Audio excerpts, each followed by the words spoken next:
think we're ready to roll here, so I think we'll call the 2026 Town of Andover Town Meeting to order here. First order of business, I think I can ask everybody to rise for a pledge of allegiance.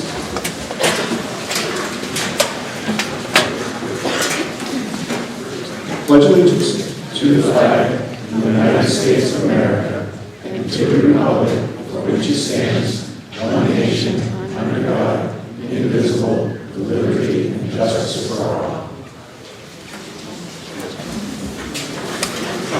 Okay, excellent. So for those of you that don't know me, I'm John Warzoka. I've been the moderator the last couple of years, and we're going to do it again this year. A few orders of business before we get into the articles.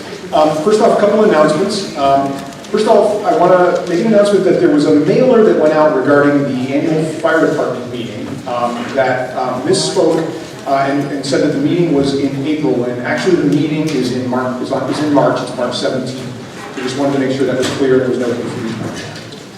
The other announcement I'd like to make is that Lee Wells is going to be, this will be her last year as deputy moderator. And I think we all owe Lee a great deal of gratitude for the excellent job that she's done.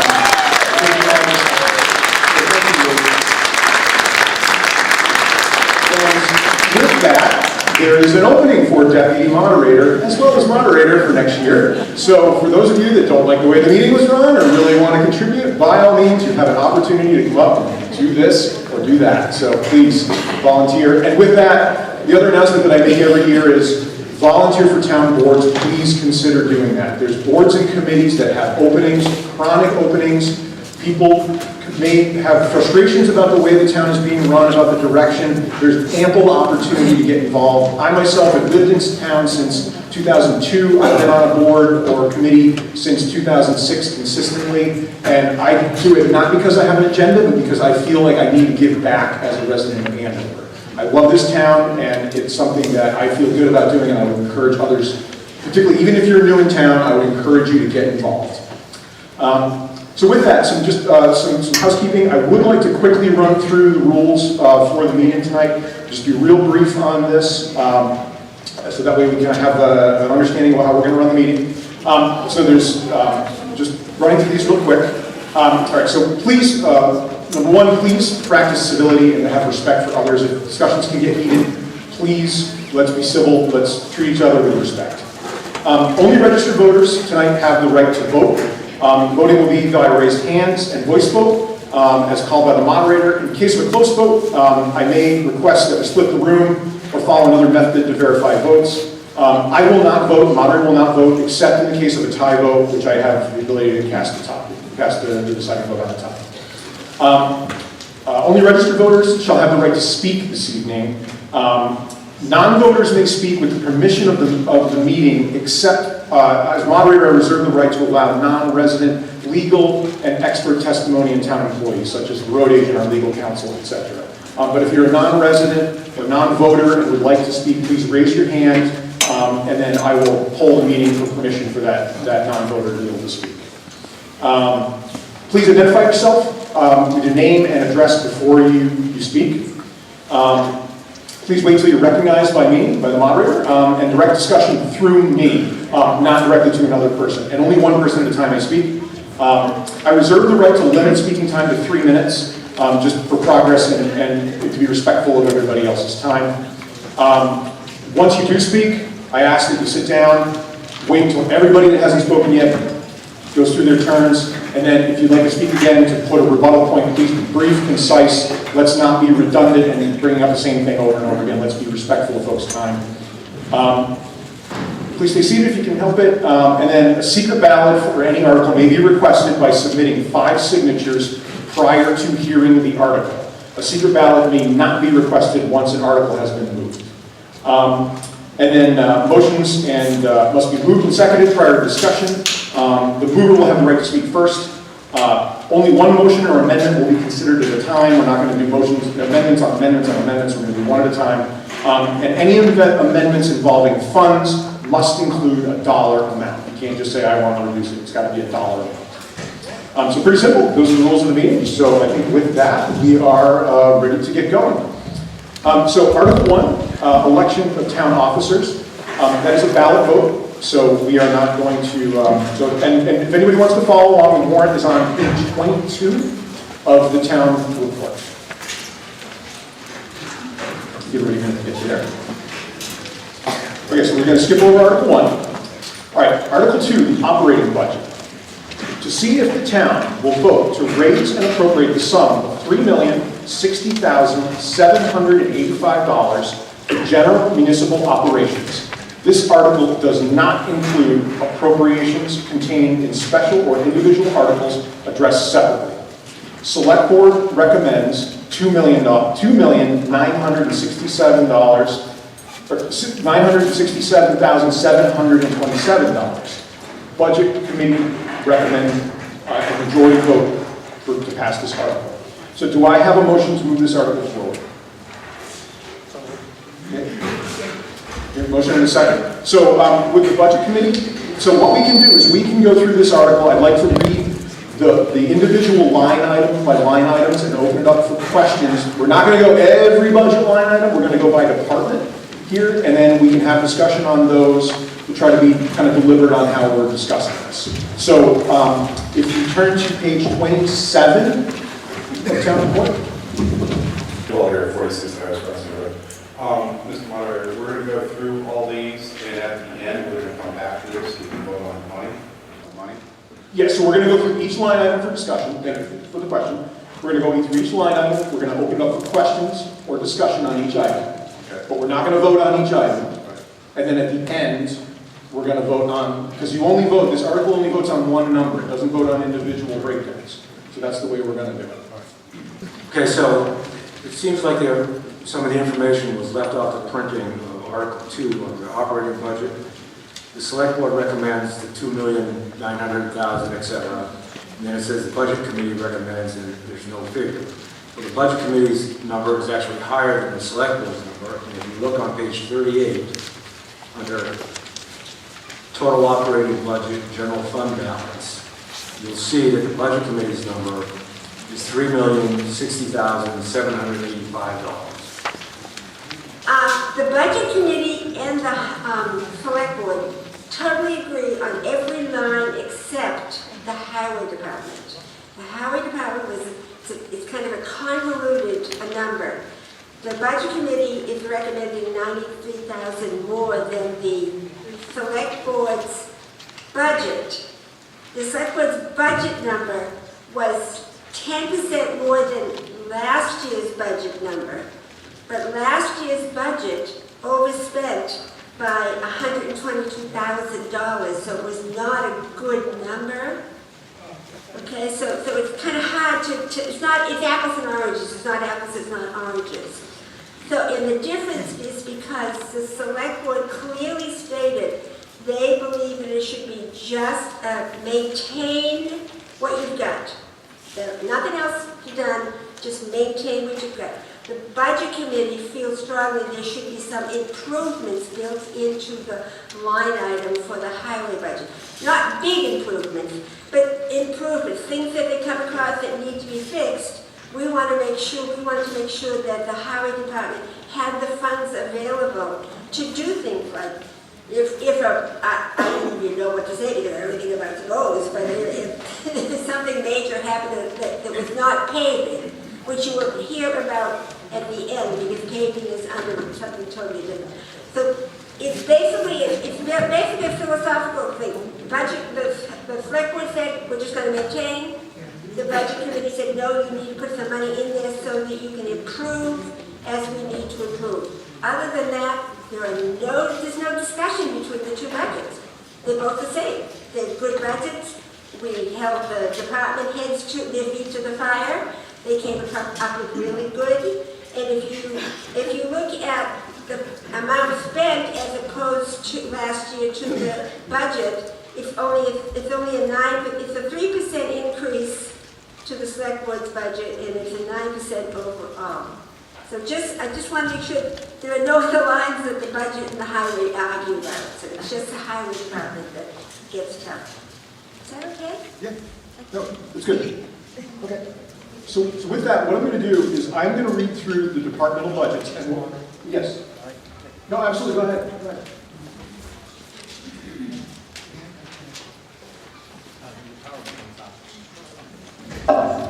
There we go.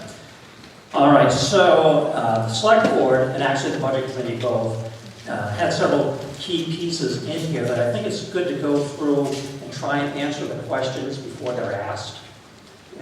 So part of that is throughout this budget, we included a 3% COLA. So for any employee, that's in line with federal guidelines right now, so 3% for that. In addition, we added a 3% merit.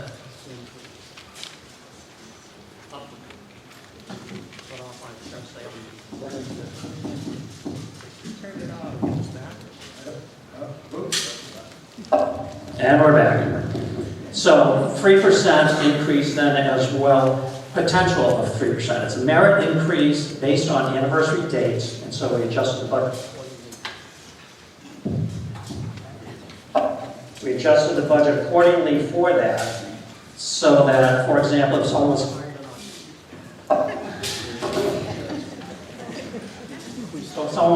hired in October, they wouldn't get that increase retroactive back to the first of the year. It would be in October they'd get that merit increase. And that would be based on recommendations from their supervisor to the town administrator and up to the select board. So inherently in these lines, there's a potential of up to 6% between the cost of living and 3% merit. So I say potential because we budget for the worst case. Separately, under personnel administration, there's a $30,000 increase based on FICA and Medicare. Items we really don't have a lot of control over. It's based on the number of people that we have and other guidelines on top of that. Under the general government buildings, this is 4194. There's a $15,000 increase, primarily on fuel, and we're taking over some more of the beach responsibilities, beach cleaning the house, the maintenance of the area there, and the mowing of the lawns in that area as well as a separate mowing for Chafee Park. So we'll be contracting that out instead. Total in cemeteries has gone up by $29,000. And that's because we've shifted the mowing contract back into the cemeteries. So it's just a matter, it was elsewhere, it's actually in the highway department. We've shifted it back now to the cemeteries, but that shows a $29,000 increase because of that. Under the ambulance service, which is $42.15, there's a $20,000 increase. This is the coverage from Franklin. So again, we don't have control over that. This is how much, and this is what's anticipated at with Mel Franklin. This is a contractual amount that provides radio coverage and overall coverage for our EMS services. The highway department, $150,000 increase. I think I'll have Les speak to that in a moment as well. Under total solid waste, which is $43.24, it's gone up $36,000, and that's based on increases in our hauling fees overall. So not necessarily a lot of things that we can control there. Those are the major increases by the lines. Again, I'm trying to answer the questions before we get into these individually, but I'm sure there will still be some. Les, did you want to speak to the highway department piece?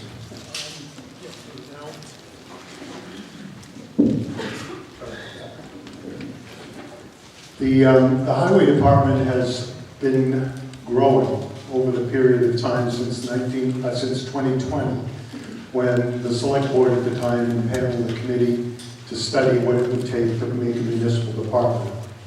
At that time, they came up with a plan for facilities, for personnel, for equipment, and a gradual rollout which would minimize the impact on the tax base.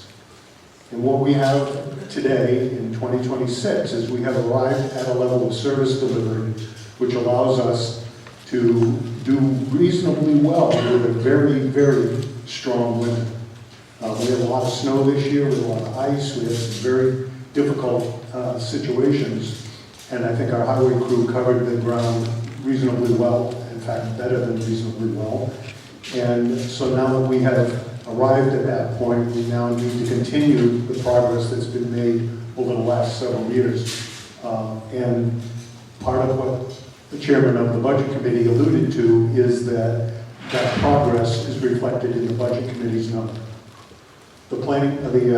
select board took a different approach to it. And we put the operating budget, as she said, at the minimal amount necessary to continue to deliver services at the bare minimum level, and took the difference of what would support the highway department, and you'll see it come up later, in the capital reserve expenditures and the expendable trust funds in subsequent articles in the warrant.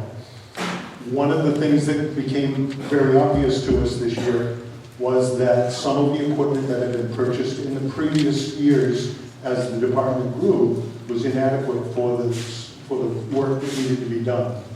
We have a lot of hilly dirt roads, and a couple of our trucks, which were purchased some years back, wound up spending more time in the shop than they did out on the road. And that doesn't serve the town well, and that unfortunately necessitated bringing in an independent contractor to help cover some of that territory and that ground. That has identified the need for bigger and better equipment. And we'll see that in Article 3, where we have entered into a lease agreement temporarily and look for your approval to provide that bigger and more robust equipment to help us cover what this year was an outside contract. So hopefully we won't need that again going down the road if we can get this better, bigger truck.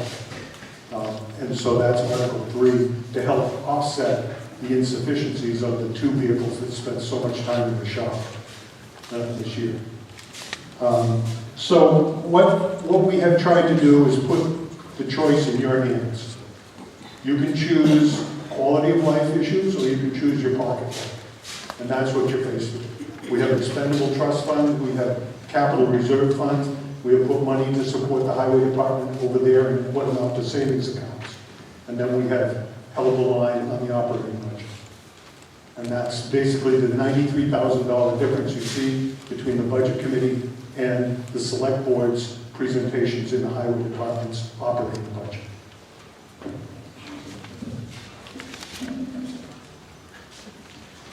Okay, great, thank you. So again, as I mentioned, what I'm going to do is I'm going to read through these line item by line item, and what I'm going to read, so I'm going to read the line items, basically the department. I'm going to read the actual budget for 2025, and then the proposed budget for the select board, again, being only that one budget item for the highway department that's different between the budget committee and the select board. That one I will read both. Okay, so to kind of get through it, and again, we are on page 27. Okay, so Department 4130, total general government executive. The actual cost in 2025 is $113,630, and the recommended budget is $116,850. Any questions, comments, or discussions on this item?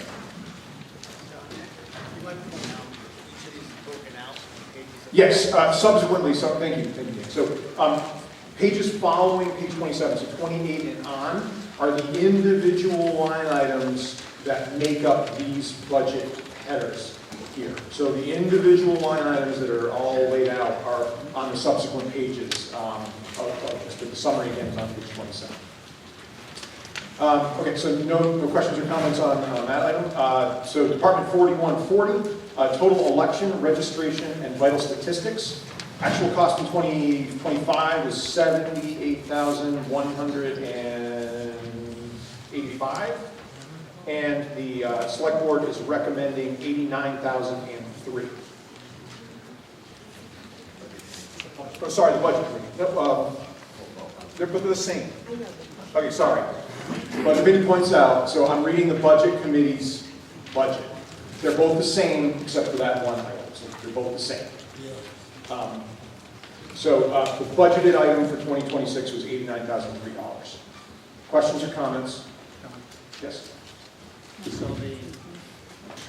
says it's on, there we go. The primary drive on this is that we have an extra election in this year, election year, so that's why you see part of the difference between one and the other. Instead of having just town meeting, we also have general election in November. Okay. Department 4150, total tax. Actual budget 2025, $3,678. 2026 budget, $5,400. Questions, comments? Okay. Department 4151, total finance administration. Actual budget for 2025, $132,317. Proposed budget for 2026, $149,341. Questions or comments? Yeah? Okay. The big issue is that the actual cost last year for the audit was $8,000. It's in fact going to be more because it was a more intensive audit, so we're figuring $22,000 is going to be this year. We had a lot of stuff we had to correct and we had to make sure it was done right.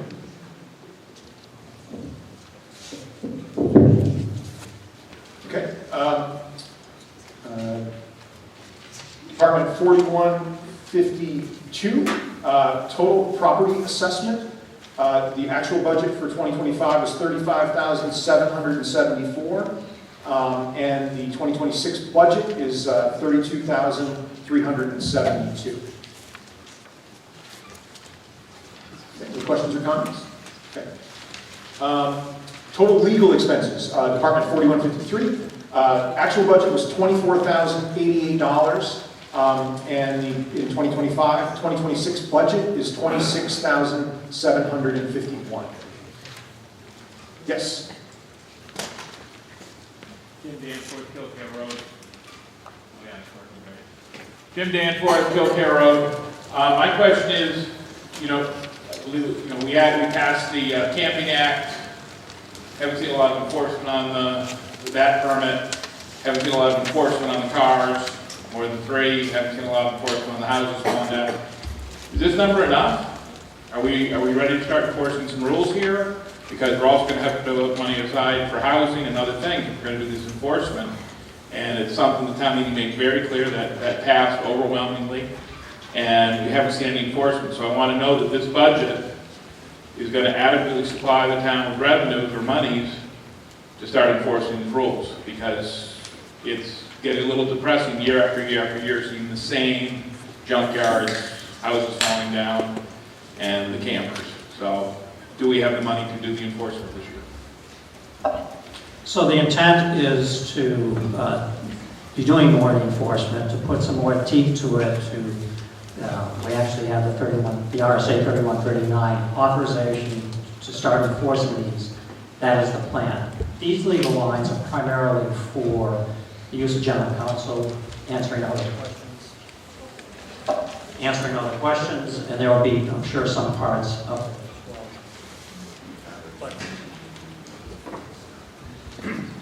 But fortunately, as you pointed out, it does have potential of adding some additional revenue as well. So there'll be a little bit of an offset there. It won't show up, these are expense lines, so it would show up on the revenue side as well, but that does help offset tax effort.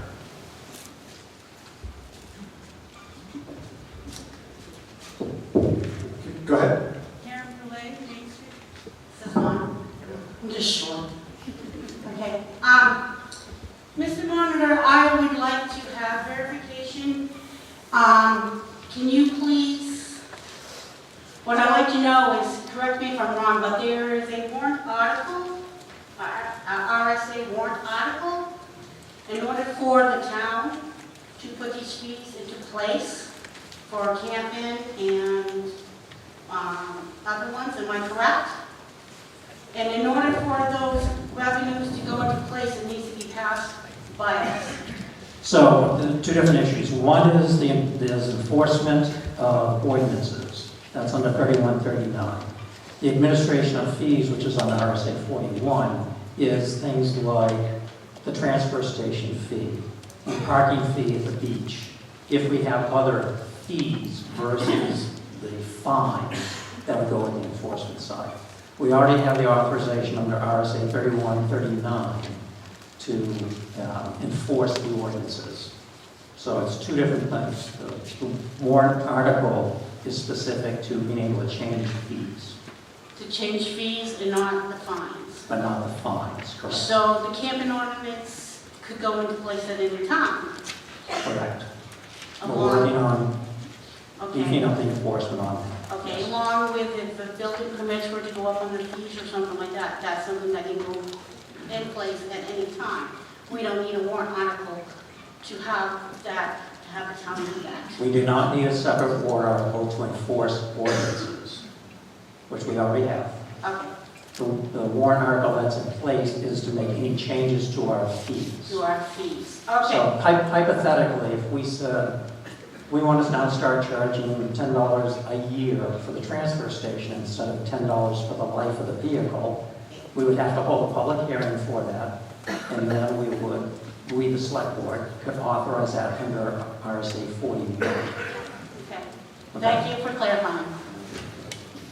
And I'm not saying we're doing that, I'm using that as an example.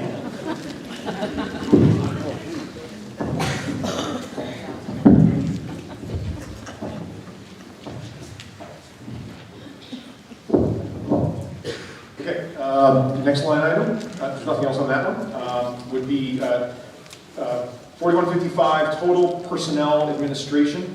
Actual budget for 2025, $159,697. Proposed budget, $193,504. Some questions or comments on that? Yes?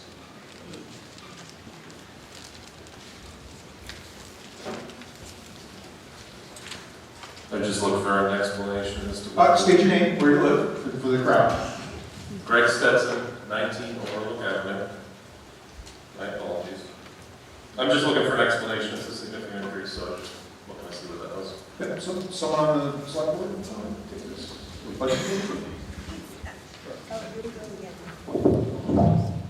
No, just take that. There you go, okay. These are Medicare, FICA, retirement, longevity status. We have no control over these. The feds tell us the FICA, the feds tell us Medicare. Retirement, it's been negotiated, and longevity stipends have been. So these are sort of, don't have a lot of wiggle room in them, other than more people or less people being part of it. Does that help? John?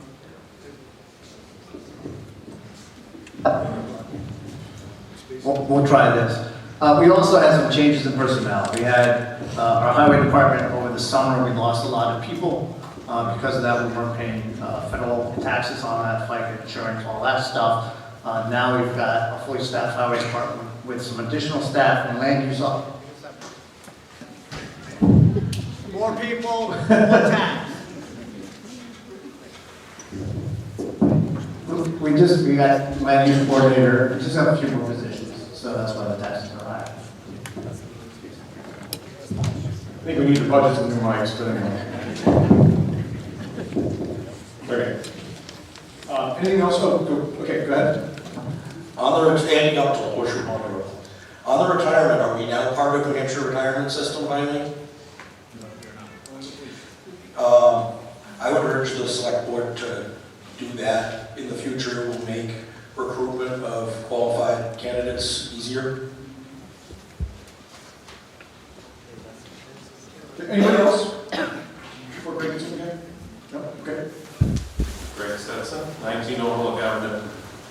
Mr. Stewart, could you elaborate on the increase in personnel that we have? Did we hire more full-time personnel in the town this year? Yes.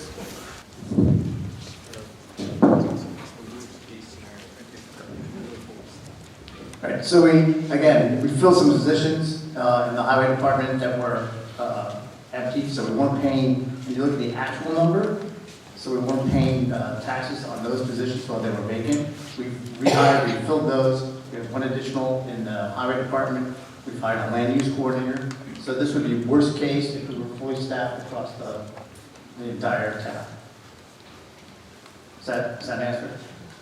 Well, I can see that you didn't expend the entire budget, so I understand vacant positions, but you were budgeted for 166 and you're now at 103. So I'm just curious if we added any full-time positions, and if so, how many? We added one in the highway department and one the land use coordinator. Part-time for the land use coordinator. Okay, anybody else? Okay, moving on to the next one. 4191, planning and zone, total planning and zoning, actual cost in 2025, 39,346. Proposed, yeah, 36,346, sorry, my page is a little blurry. And proposed budget, 56,858. Questions or comments? Okay. Total general government building. Actual cost in 2025, $52,671. And proposed budget for 2026, $79,047. Questions or comments?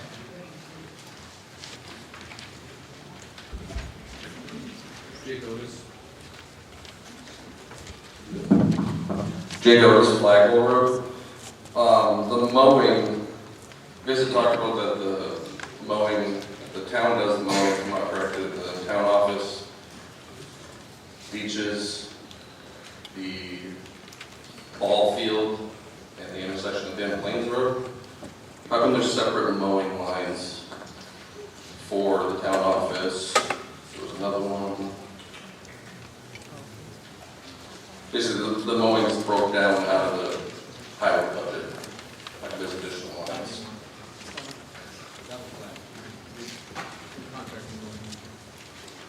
For everything? What's the reasoning behind that? Instead of having it down to the highway department?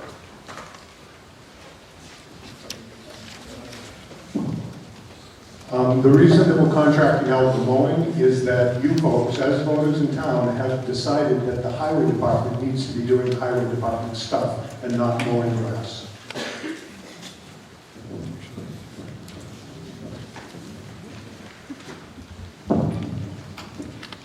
Okay. Further questions, comments? Excuse me, moderator. Yes. I apologize. Oh, sorry. Carissa Noble, Franklin Highway. Is it correct that last year when the discussion in regards to mowing was because we didn't want the cemetery and the highway department to be taken over? That's my understanding. Please correct me if I'm wrong. So last year we talked about having the highway department do the mowing for the cemeteries, as well as several of these other places. That was then decided at the town meeting that they didn't want, in the subsequent meetings with the select board, that the town did not want the highway department doing the mowing of the cemeteries. But we carried the cost of it for contracting it out within the highway department, and now we've shifted it, you'll see that in the cemetery line, to cover those costs there. Okay, anything else on this item? Okay. Moving on. 4195, total cemeteries. The actual budget in 2025 was $44,000. Page is a little blurry. $961, and the proposed budget for 2026 is $49,378. Questions or comments? Okay. 4196, total insurances. Actual budget in 2025, $377,329. And the proposed budget in 2026, $434,378. Questions or comments?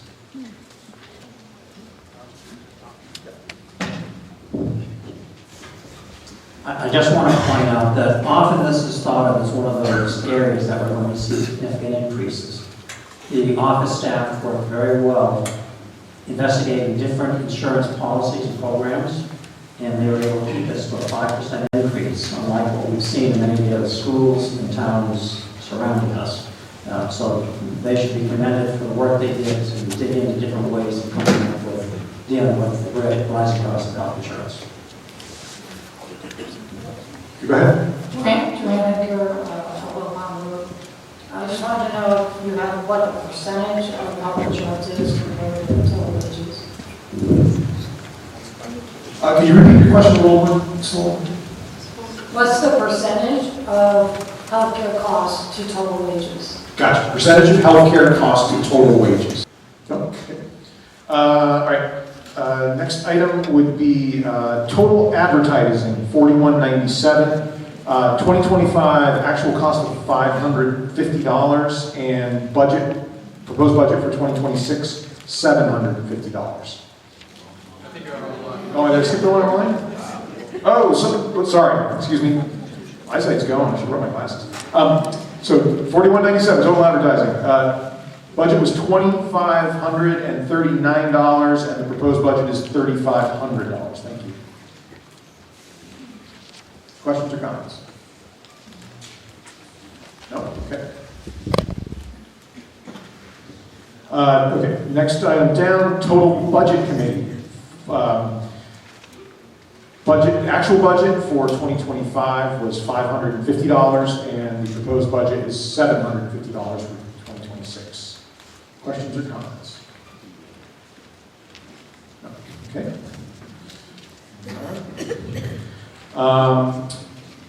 $41.99 total information technology.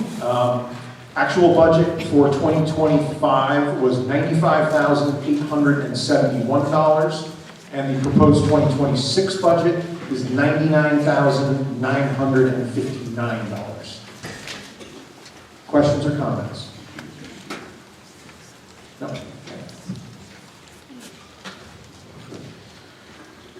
Total public safety, $42.10. Actual budget for 2025 is $312,125.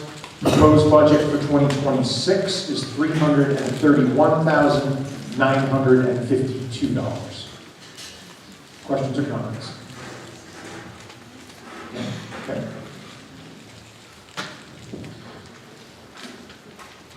Total ambulance, $41.25. Actual budget 2025, $124,439. Proposed 2026 budget, $145,631. Okay, we have a comment, question? No? Okay. All right, so that one. Yes. I have a question. And looking at the minutes. So please state your name. And yeah. Sorry, we gotta keep doing it just so, because we're taking minutes. Yeah, sorry, it's procedural. Main Street. I have a question regarding this. I know that we were told that it only increased by 25,000. However, according to some of the minutes that I have read, that the contract had increased by 50,000. So can you please clarify that and why it's only 25,000 and not 50,000? So part of it is that they haven't decided on the contract amount yet, and so it won't go into effect until we actually have that contract, and it doesn't start until later in the year, so we've prorated and adjusted it accordingly. We make a best guess because they haven't actually finished with their numbers yet as well. Thank you.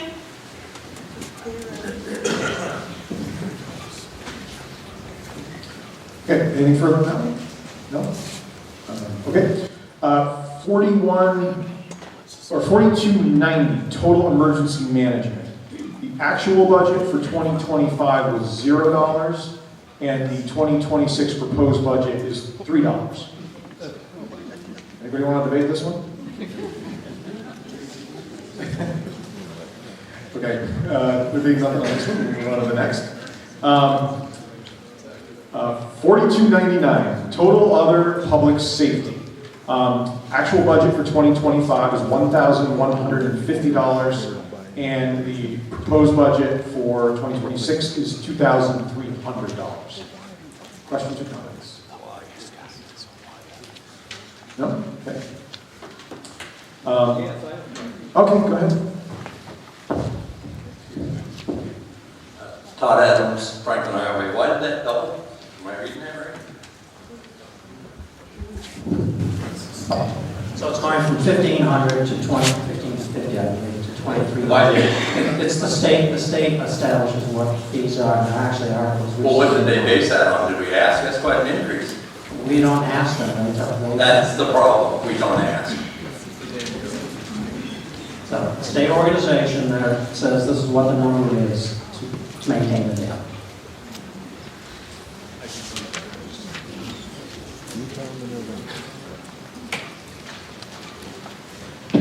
Okay, any other questions or comments on that one? Okay. So this is the one, so this is 4312 total highway and street. So this is the one that had differing budgets between the budget committee and the select board. Actual budget for 2025 was $748,355. The select board, so the budget committee proposal is for, and what's carried in the article, is $774,859. And the select board's proposed budget is $681,801. So this is the only line item that's different. Questions or comments? Again, we're voting, the article's voting on the 774. Yes, go ahead. John Champagne, Bay Road.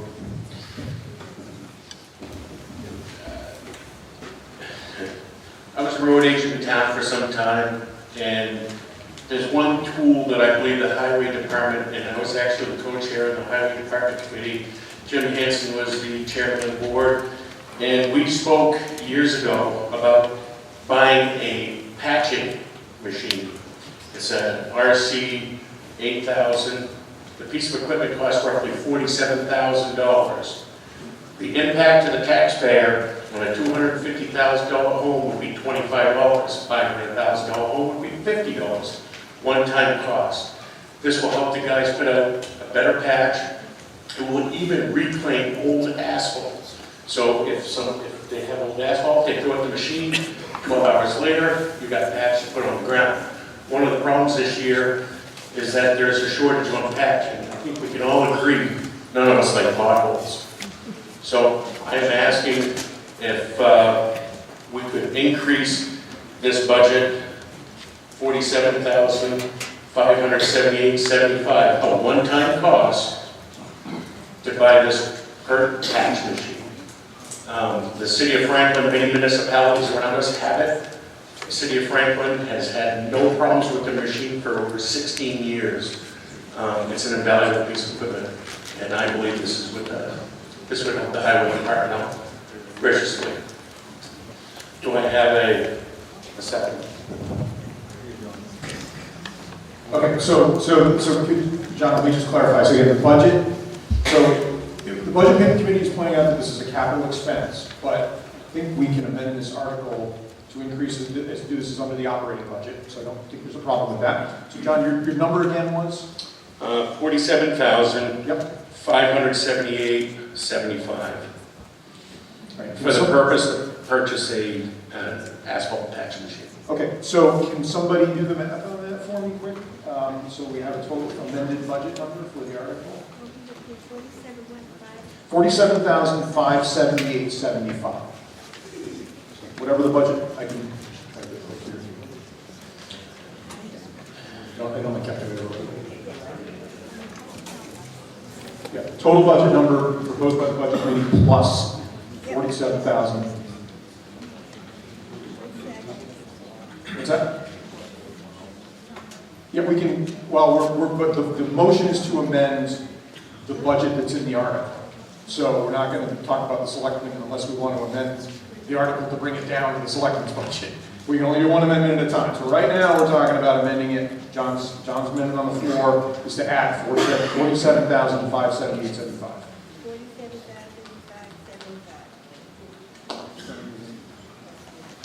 $822,437.75. Please repeat that. It was the number you're cutting.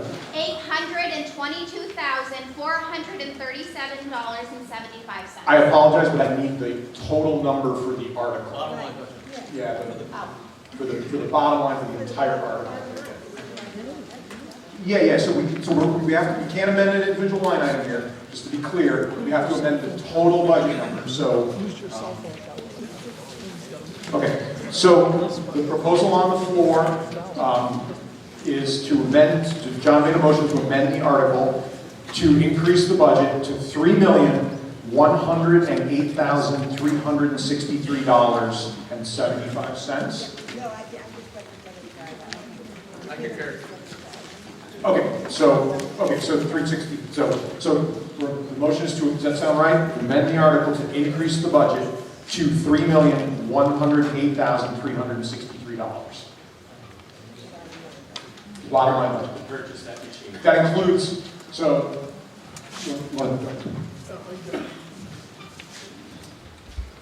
John, can you explain to the town how much money the town has spent on cook patch for the last 2 years, please?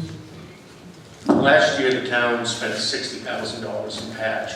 This machine cost $47,000 in change. This machine will actually, we can put old asphalt in it to actually recycle it and put it back out onto the roads.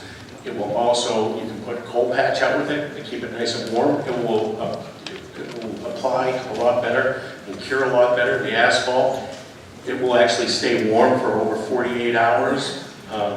This is a doable thing, and I'm the last person who wants my tax rate to go up, but for less a few breakfast sandwiches and a cup of coffee, $25 a year, or a couple large pizzas, this is doable. thank you.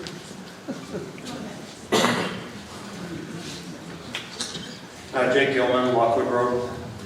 So I have a question, I guess, for the budget committee. So I'll leave with my first question. Well, okay, before, I'm not going to interrupt you. Okay. You have the right to speak, but we have a motion on the floor. Yep. Do I have a second for that motion? Okay, I think Roland, you, okay, so say your name, please. Okay, so your second? Okay. Any further discussion on this amendment? On this specific amendment? Yes. Yes, okay, go ahead. So question for the budget committee. Don't dispute the need for it or not. Is this the right line item and spot to insert this as opposed to into one of the other reserve funds? So Article 5, highway maintenance equipment. Would that be a better spot?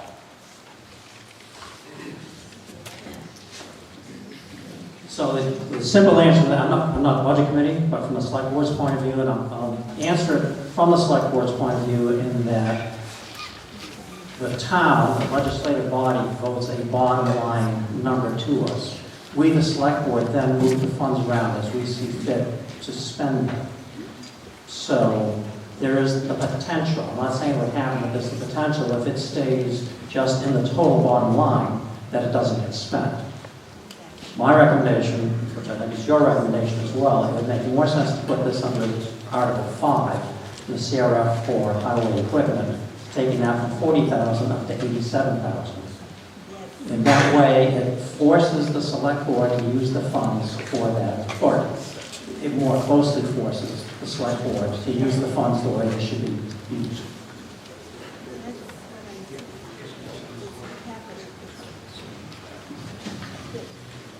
Okay, so we had a motion and a second on this amendment. So I think we're gonna put this to a vote, and then if folks want to reallocate it, we can. Okay, go Is ahead. there still a discussion on this motion? Yeah, that's what we're here for. Okay, so nothing against it, I understand completely, okay? However, there are many other articles where the town is asking us as taxpayers to allocate money. So, if we look at what the budget committee has proposed, the $859, excuse me, okay? If you look at what they actually spent last year, as it was indicated, so the highway actually spent $748,355. If you take that actual figure and what the budget committee has proposed, there's a difference of $26,501 for a buffer, okay, to maintain. So, I me as an individual, do not think this is a good idea to put in an operating budget. Our operating budget is what they're telling us we need to maintain what we currently have. So, and with the budget committee's increase of 25,000 or 26,000, actually 501 already in there, they can use part of that to go to what you're recommending, and then the additional one can come in one of the warrant articles or the special projects or something like that. So I do not see that we should increase the operating budget by that amount. Thank you. From now on, will people please address their comments to the board and not to each other in the audience? Yes, sir. Okay, actually, I think Greg hasn't spoken on this article yet, so. Greg Stetson, 19 Overlook Avenue.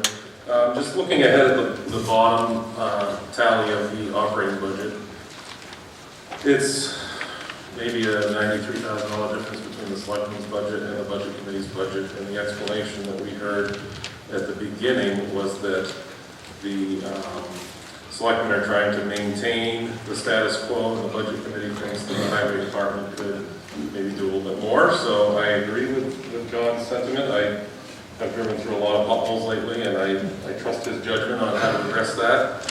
But I don't think I would be in favor of amending the budget. I would ask if, you know, again, the difference is roughly twice the cost of this piece of equipment. So is it doable for the select board to be able to make this purchase without, you know, going off the budget committee's budget? Okay, so John, before you speak, I want a couple of options. No, go ahead, stand up, but a couple of options here. So we've talked about this potentially belonging under the capital project instead of the operating budget. So we have a couple of choices we can do. If you'd like to, you can either keep your motion moving forward, or you can withdraw your motion now and move it later to where the capital budget is. I would like to withdraw that. Okay. And I apologize for any inconvenience. You'll hear from me in a little bit. Okay. Okay, so to be clear, we are currently not proposing to amend this budget. There's no article to amend, or no proposal to amend it on the table right now. Okay, we'll get to that later. Yep. Oh, okay. Sorry. Andy Guptill, Horseshoe Pond. I'd like to urge the meeting to stick with the budget committee's number. Last week, in 15 minutes in this room, voters decided to spend $8 million on our school system. We can have the best schools, we can have the best fire department, we can have the best EMS, we can have the best police. They're worthless if the roads aren't there to get there on. Let's support our highway department and stick with the budget committee's number. Thank you. Go ahead. This is just a question in regards to numbers for Say your name. Carissa Noble, Franklin Highway. This is just a question in regards to the total number, including the capital reserve to the highway department entirely. Is it $1,556,172.60 that this entire budget, including the warrant articles that are going to follow warrant 2, is including for the entire budget for the highway department? One of the select board. You guys want to name that? Good evening, everyone. My name is Don Seaberg. I'm the town administrator. Chris, if I understand your question, you're looking at the operating budget plus the 2 capital reserve funds that pertain to the highway department specifically? For the one for $300,000 is going to be the taxation, and then the $100,000 is in the capital reserve, in addition to the $40,000 in the capital reserve in Article 5. For the total? For all Yes. of them? I haven't checked your math, but that sounds about right, that the total cost of the highway department that we're proposing this evening, right now we're talking about the $774,000 from the operating budget, but the capital reserve funds, there's 2. There's the highway maintenance equipment capital reserve fund, and there's also the highway projects capital reserve fund. That's in Article 5. The highway maintenance equipment is $40,000, and if Mr. Champagne's idea of buying that piece of equipment goes in, that's where the 47 would be added. And then the highway projects, where is it? Nope. Article 4. Yep, is- I included Article 4 and Article 5. Article 5 is the highway maintenance equipment for $40,000. In my $1,556,172 doesn't include the $47,000 that was just proposed. That is correct. Okay. Can I have an answer as to why the increase from $7,000 for the sand and salt went to $80,000 proposed by the Let me get to the budget page. committee? Because it's saying that it was an actual of $7,039 and we're proposing $80,000, which is a 90% increase. I just like to know why that is.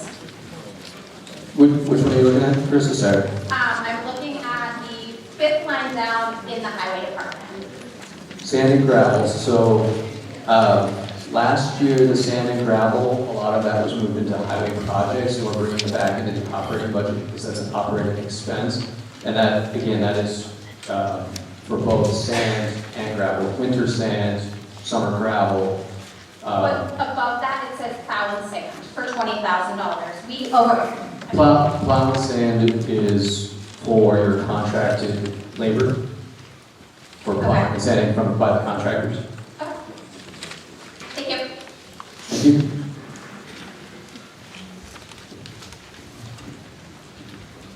Okay.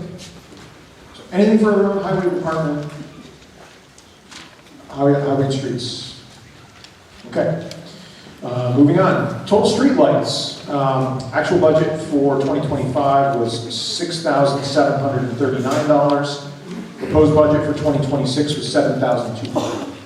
Questions or comments? Total solid waste, 4324.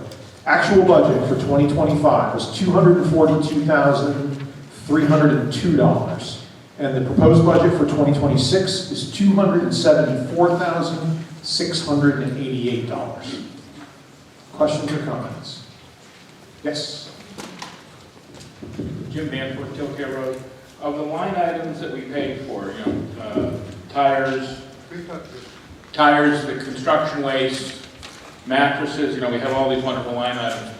Are the fees now in line with what we're paying, or are these being subsidized by the town, or are we now charging what the actual costs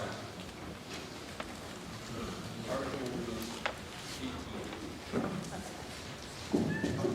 Good evening, Jim. To some extent, yes, you're correct. The fees currently do not align with our actual costs, and that's what we're hoping to address with Article 18. If we can pass that, that will allow the select board to amend those fees to align more closely with our actual costs. Greg Stetson, 19 Overlook Avenue. Can you explain the wage line? Are we adding personnel or are we changing compensation?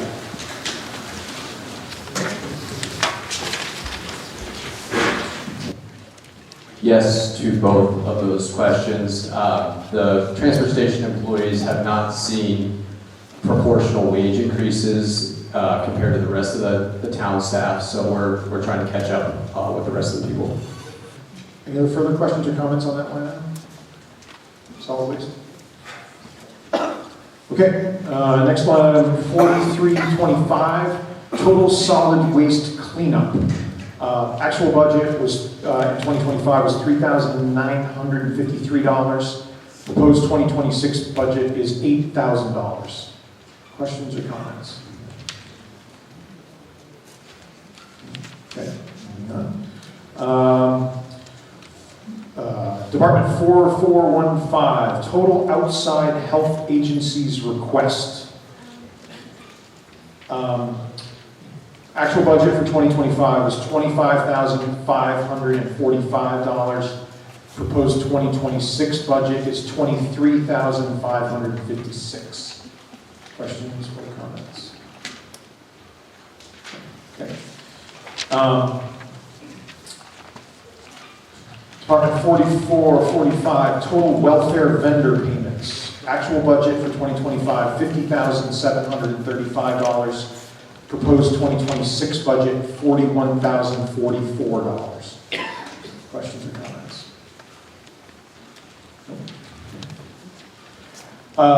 Department 4520, total parks and recreation. Actual budget for 2025, $11,177. Proposed 2026 budget, $14,050. Questions or comments? Okay. Department 4550, total library. Actual budget for 2025, $71,710. Proposed 2026 budget, $73,700. Questions or comments?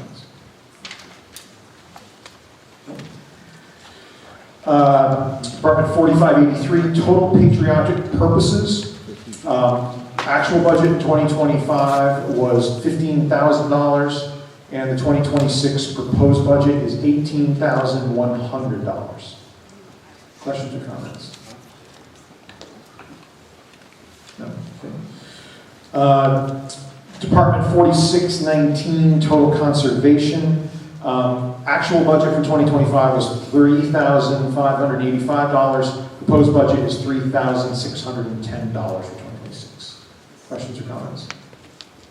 Okay. And then the last item, total debt service, Department 4723, interest on TAN.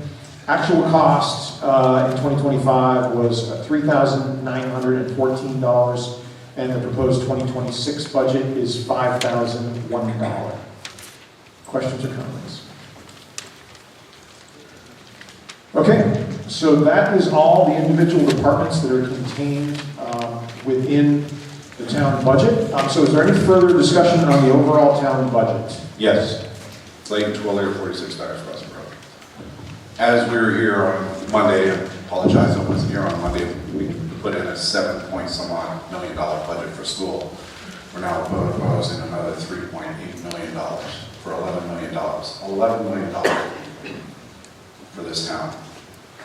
With that said, I don't like 6% increases. I don't like any increases.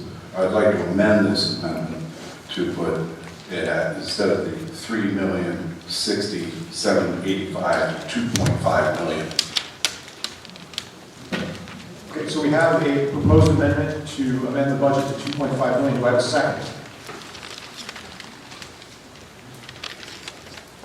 Okay, no. So the proposed amendment does not move forward.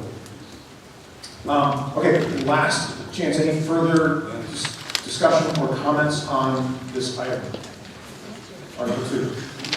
This is Jake Ellen, Lockwood Road again. This is for the Highway Department. I guess I'd like clarification either through the Highway Department or the Budget Committee as far as what falls into the scope of operations and maintenance on the roads that would be plussed up. I think the comment was that this increase was for additional projects or level of effort throughout the year.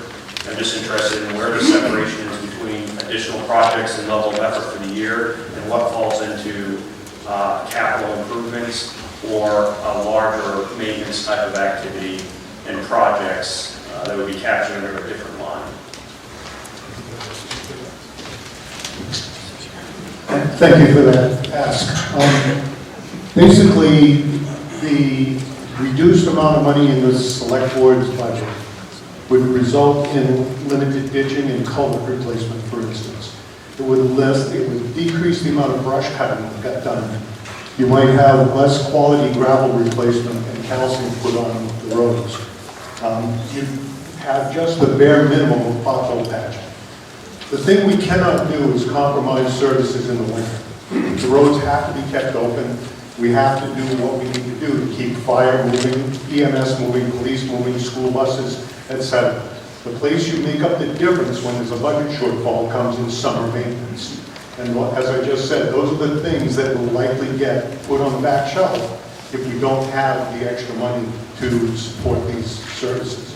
So again, it's things like ditching, brush cutting, gravel replacement, calcium application, pothole patching, and the like. I mean, that's a decision that the highway supervisor makes when he's trying to manage his budget through the summer, which is the only place we can manage the expenses.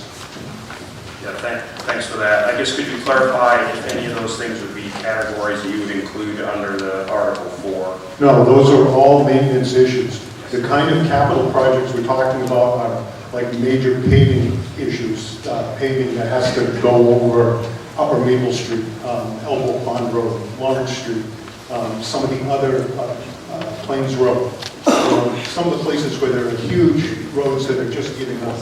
Those are big capital projects, and that's where you'll see the capital reserve for $400,000 is to do some of those bigger projects.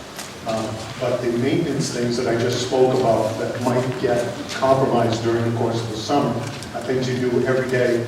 They're not budget items, they're just fill-ins, they're work that needs to be done as they're identified as weak spots in the system that just need to be addressed.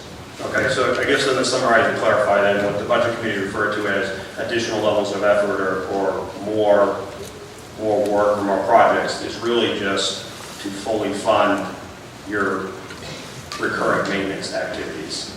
Correct. To fully fund.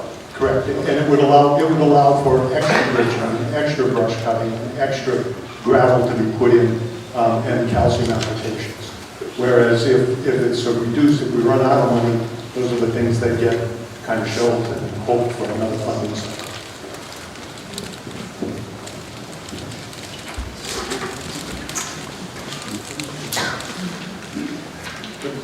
Greg Stetson, 19 Overlook Avenue.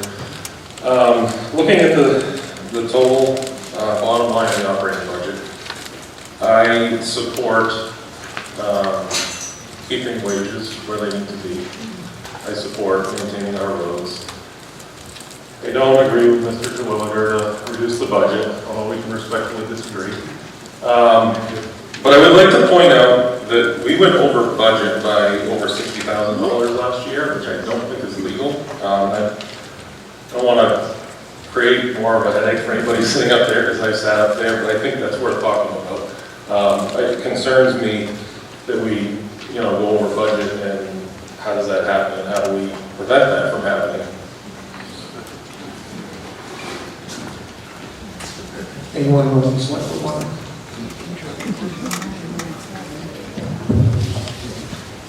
So you're right that we never want to go over budget, and we did. And better fiscal management on our part, better controls. I would say we front-loaded a little bit this last year with salt and sand, so we're preparing ourselves for this coming year as well as some other pieces. We paid off some of the leases that we had on equipment. It was close. We didn't have all the revenues that we thought we would have. It's a balancing act. So $60,000 off or up to $60,000. You're right, we're not supposed to go over budget. If someone would like to take us to the Superior Court and fire the select board, that's always an option. But we are managing the best we can to get to the right level. We think we have the more numbers in there. It certainly gives us more latitude. I think you can also see that the select board is making every effort to not overspend and to try and keep as trim as possible. But that starts to impact services. A mantra that I've used in the business world is you can have it faster, better, or less costly. You get to pick two of them. So if you want it faster and better, it's going to cost more. If you want it faster and less costly, quality's going to go down. As we do these things, we try to balance them and give the best product possible at a reasonable speed and at the best cost. So it's a balancing act. And so again, on a $3 million or almost a $3 million budget, be $60,000 off. In the business world, that's rounding error. But under RSAs, it's not. We're supposed to be on budget or under. So did we hit it? No. Are we close? Yes. Can we get better? Absolutely. And that's what our plan is, to continue to get better at managing that budget and controlling it going forward and providing the services that you're asking for and that you really want. So I think we have agreement, throughout the room that the level of service on the roads since September with our new highway supervisor and fully staffed has gone up significantly. We want to continue to do that. That requires certain dollars to keep that up. Faster, better, less costly. You pick two of them. We looked at the cost side. If you want the other components, it's going to cost a little bit more as well. I probably didn't answer your question, Greg, but we make mistakes, and we're doing the best we can to get that.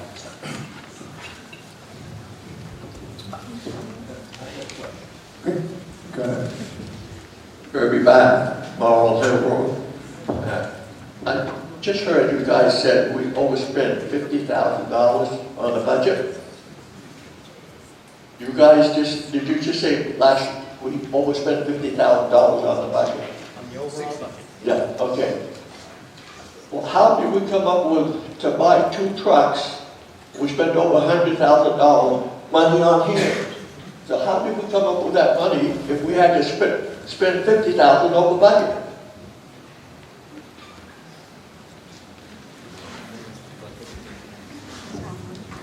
So the money actually, we use some of our highway block grants, some of the state funds for portions of that as well. So it comes out of the revenue side instead. But also recognizing it's not just, the $50,000 didn't come just out of the highway budget. It's spread across the multiple departments. And again, we try to balance these different pieces. If it makes sense to pay down the leases, we could. And so that's what we did. May not agree with it, but that's a decision that the select board made to try and balance things out as best as we could. Sure. I'd like to point out something, 2 different budgets, the budget committee's budget and the select board budget. What we did was we took the major funding out of the budget and we put it into CRS. So if you take the money that we put into CRS for the highway department and you add it to the budget that we proposed, it basically comes out to the identical budgets. I said basically.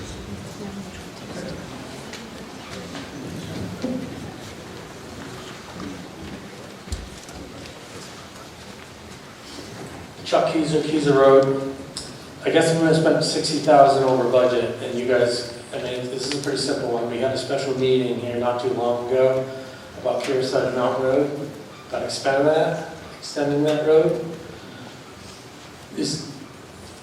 I know a lot of you guys weren't here at the meeting, maybe you don't know anything about it, but if you look it up, I mean, the next day I went to that meeting, and the people in that room, I think, were buying the land, the person selling the land, I think we're disingenuous.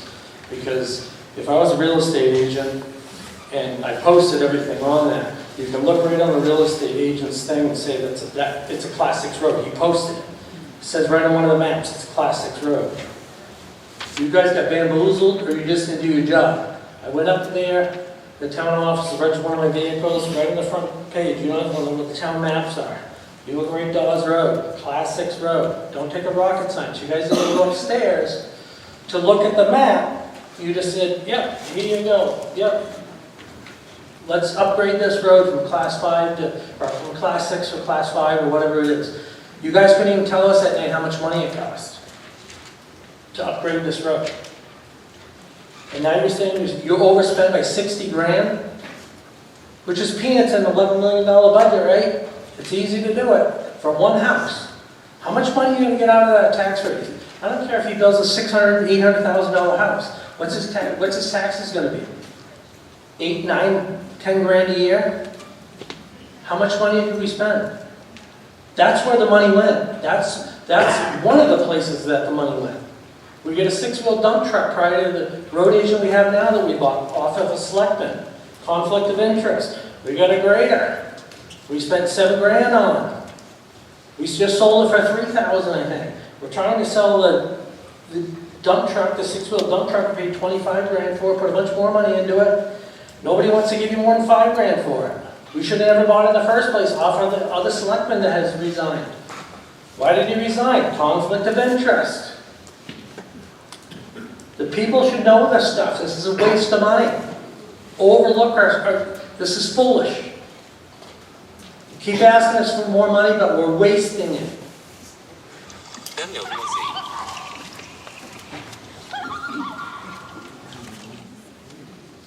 Go ahead. I'd like to make a motion to make the budget. Say your name again, please. Carissa Noble, I apologize. Where you're Franklin direct- Highway. I'd like to make a motion to have the budget $2,967,727. The motion is As proposed by the selectmen. to amend the budget down as proposed by the selectmen. Okay. Do I have a second? Lake Twilliger, yes. Okay. Do we have a motion and a second? Sorry, say your name again, sorry. Lake Twilliger. Okay. So motion and a second. Any further discussion on this amendment to amend the budget down to the budget committee recommendation of 2 million, or sorry, just selectmen's, sorry, apologize. Selectmen's recommended budget of $2,967,727. Any further discussion on the proposed amendment?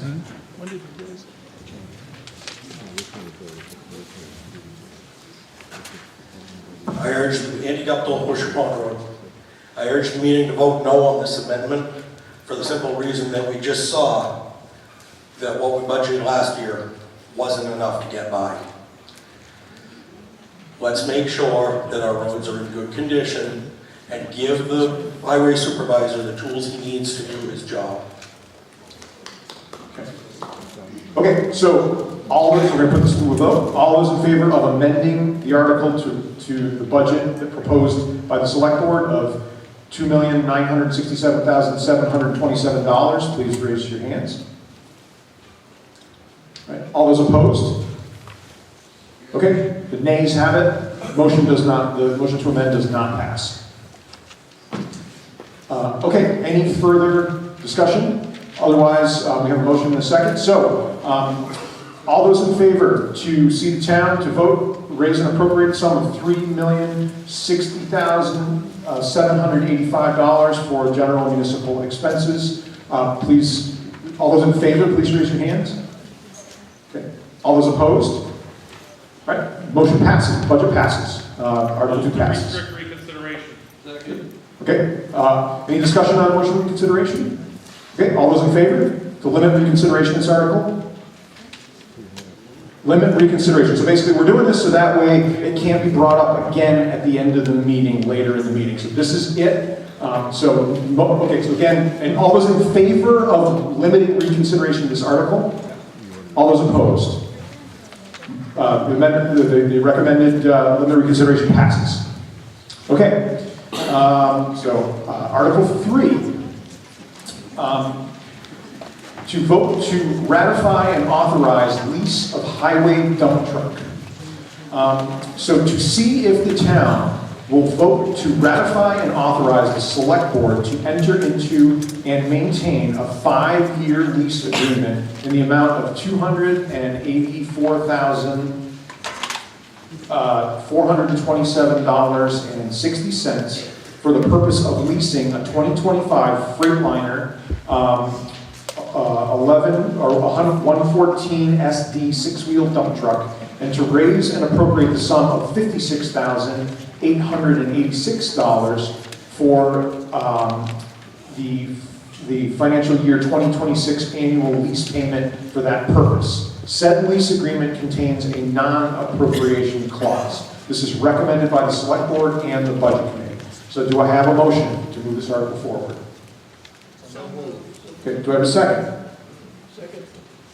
Okay, discussion, questions or comments on this article? Heard that, Laurel Road. There's too much money for this one truck. I can get 5 road-worthy trucks, the same size, same truck, 5 of them for that price. They won't be brand new. Every truck looks great when they're brand new. But this truck we want to vote on, after 5 years, what that's going to be just like all the other trucks probably. We can get 5 good used trucks, $50,000, $60,000 a piece. will do the job, they're roadworthy. I say no for that. And I'd like to know, we had all these trucks before, we bought these 3 new trucks. What are we doing with the trucks we had before? We're gonna junk them, if we're gonna junk them, I'll give you junk price for them. I'll be giving to you here. Yeah, Select board want to take this? So we're continuing to use the trucks that we have. They've been, when we first started the new highway supervisor in September, he looked at the inventory, and at that point, within a couple of weeks, all except for 1 vehicle were in for repairs. Service had not been completed on them. Things that we were told were done were not done. And it was up until about 2 weeks ago that we had all the vehicles back on the road. We would continue to use the internationals, we'll continue to use the Ford pickups, and then this additional truck that we have now, we've been using since September, actually since December. We continue in service. We do have a non-appropriation clause on it, so if it's decided to vote this down, it will go back. It will affect our credit rating as a town, but it would be turned back to the leasing agency. But we will be continuing to run these vehicles for as long as we can. very bad, all over the road. I don't know if everybody knows it, but if we pass this item for this truck, they haven't told you we spent over $100,000 for 2 other trucks. So altogether, it's going to be over $400,000 we paid for 3 trucks. Somebody should be cutting back on the prices, I would think. Sure. So one of the things that we've elected to do is to leverage the town's money by leasing these pieces of equipment. The new trucks that Herbie's referring to were purchased from leftover grant money that was in a savings account, and from the highway block. So they did not come out of taxation. One of the internationals, which was originally costing us money through a lease, has been paid off through use of those monies, not from tax money. So at this point, yes, for a $50,000 lease a year, you could buy a used roadworthy truck, 1 a year at $50,000. And then you inherit somebody else's problems, you inherit the used equipment. It's not worth the value that we would spend on it, in our opinion.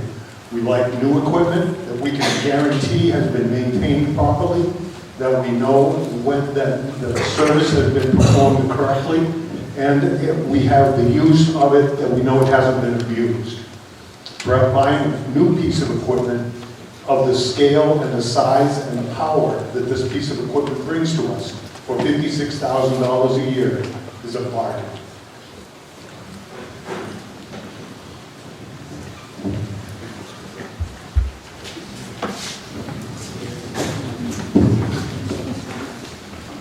Greg Stetson, 19 Overlook Avenue. Can you clarify, is this the truck that we're already in possession of and using? It's not an additional truck, it's one that we're already...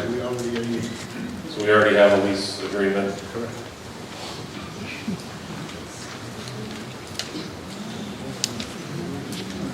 Any further discussion on Article 3?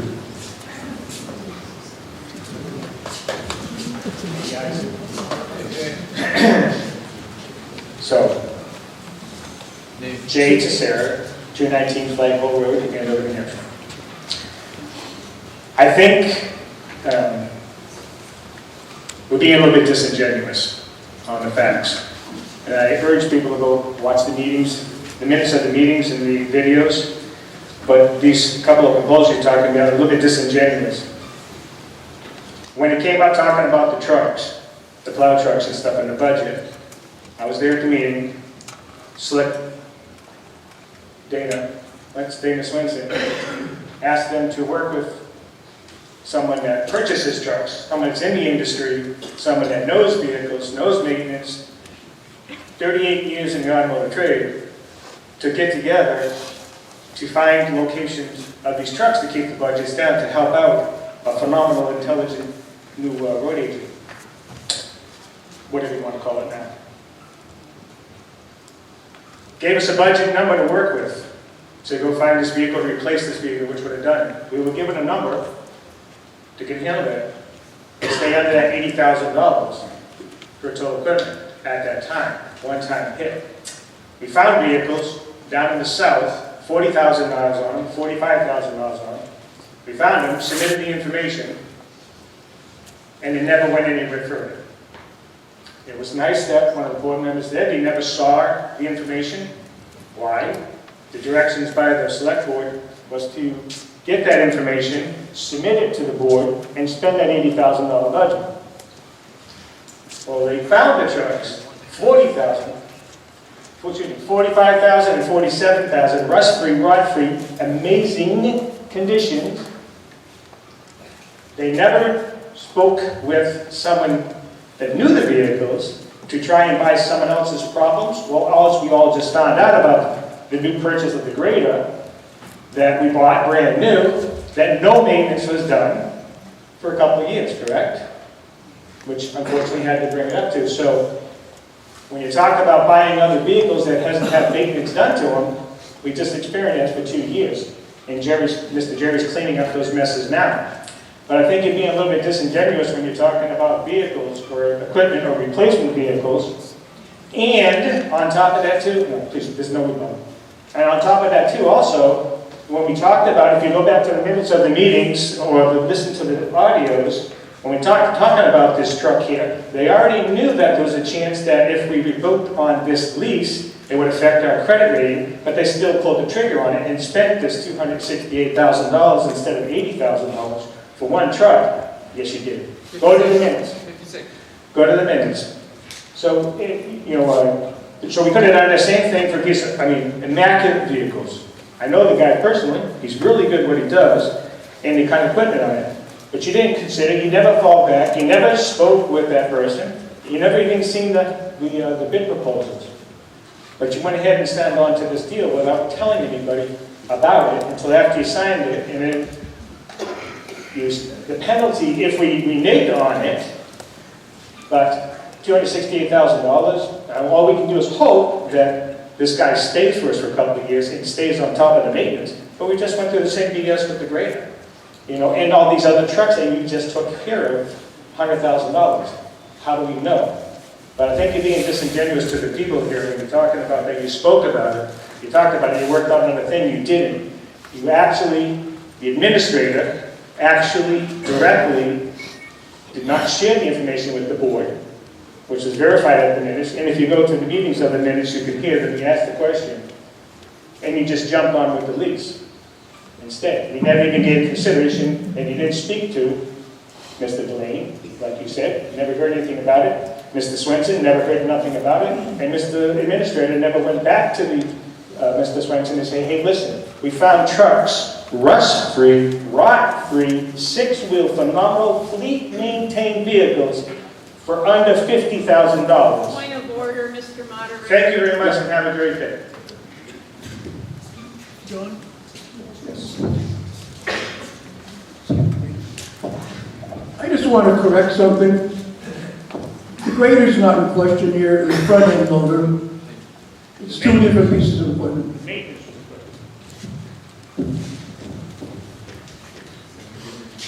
Okay.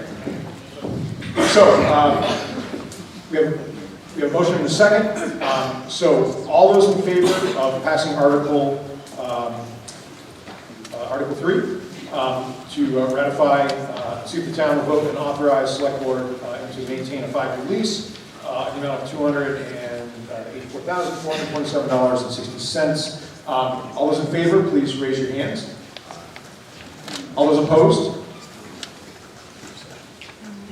All right, it's a little close. So can we do this again? All right, so all those in favor, raise your hands.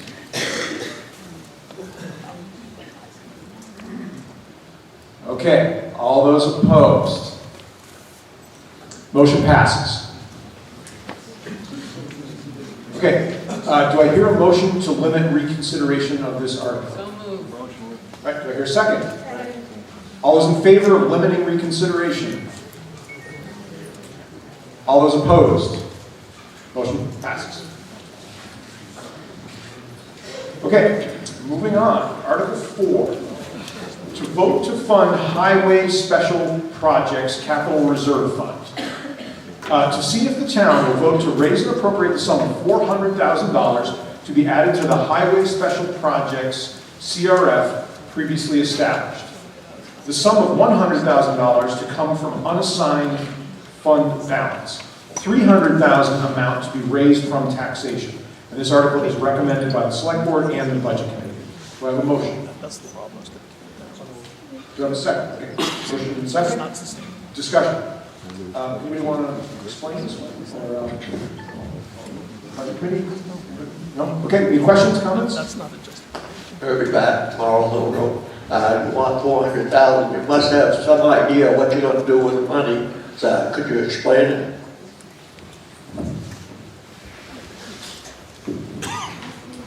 So this is monies that are used for road maintenance, repaving, similar to the work that was done on Maple Street. It would be continuations of those types of projects. 400,000, note that only $300,000 that comes from tax base. $100,000 comes from the unassigned fund balance, which is basically our savings account that is held by the state. Recognize also that we had $220,000 in this fund last year, and then the work that we did on Boston Hill Road and Elbow Pond Road brought that total down to about $63,000. So that shows how quickly you can go through, whether it's $220,000, $300,000, or $400,000. It's bringing roads up to the standards that we would all expect. Key areas, Plains Road's obvious, the rest of Elbow Pond Road is obvious, the upper portion of Maple Street. I could probably go around the room and every one of you has a street that you say, this is where we could be spending these funds. This is now going to be in the hands of our highway supervisor bringing recommendations to the select board. Here's what I believe are the most critical roads and how we need to address them. That's how we dealt with Boston Hill Road. We couldn't get ambulances up and down that portion of the road. We had the same issue on Elbow Pond Road. We took the recommendation from our in-house subject matter expert, the highway supervisor, and used that to drive how we actually use the funds from this particular line item. Okay, any further questions or comments on this article?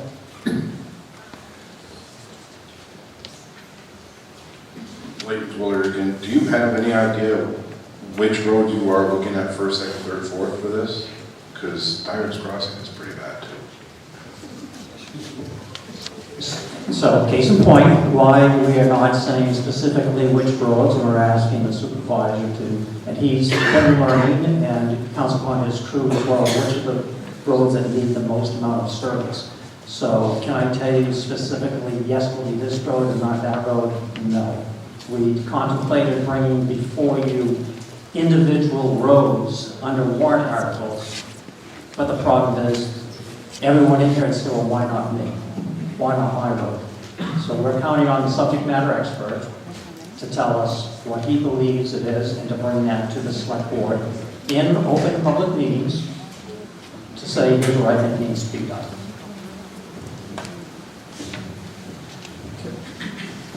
Two comments and a question. Greg Stetson, 19 Overlook Avenue. One, I will commend you on the $100,000 coming from the unreserved fund balance. I think that's smart to utilize that where you can. One comment and a question, actually. Do you have any idea how much distance this will get us? Like, do you have any prices on what this will get us?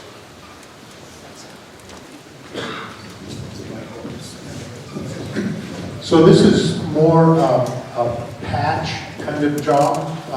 We're really trying to fill in the biggest holes and get through to what we hope will be a bond issue for doing a much larger paving job.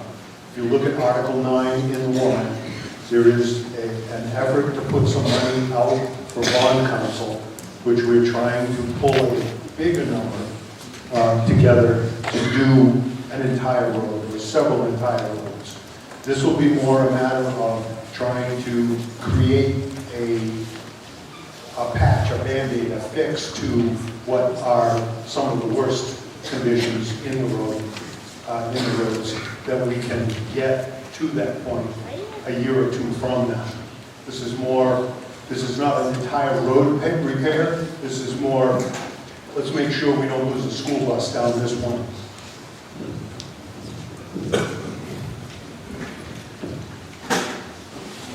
Buffet, 32 Maple Street. I would like to ask you for clarification. Dana, you said roads being completely redone, like Maple Street, whatever, unless you're saying it's a patch, it's potholes. So what is this money for? To replace existing roads or patching potholes? It's general paving, so in some cases you may need to do a whole section of a road. It might be a quarter mile, might be a half mile. At some sections it might be 400 yards of a road. Some roads might just be chip repair, the coating on the top. It's a paving number to cover our immediate needs in the town. It's not for doing huge roads, entire roads. We have some roads that are miles long, they need repaving. That's not what this is for. It's for our immediate needs till we can get to the bond. We're fortunate enough to pass the bond, and we'll talk about that in a little bit. This is to get us to that point.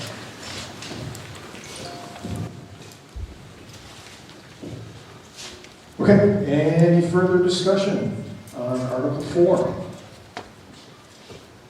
Okay, so all those in favor of Article 4, please raise your hands. All those opposed? Okay, motion passes. Article passes. Okay, do I have a motion to limit reconsideration? Okay, state your name. Greg Stetson. Okay, do I have a second? Okay, second. All those in favor of limiting reconsideration of this article? Raise your hands. All those opposed? Okay, limit reconsideration passes. Okay, on to Article 5. Capital reserve accounts. Now, so this article has a total sum budget, and then it has specific line items of budgets within this article. So it's my understanding that these individual budget line items can be amended, unlike Article 4 or Article 2. The article reads, capital reserve accounts to see if the town will vote to raise and appropriate the total sum of $162,402 to be added to the following capital reserve funds previously established. CRF ambulance replacement, $10,000. CRF reevaluation, $14,902. CRF highway maintenance equipment, $40,000.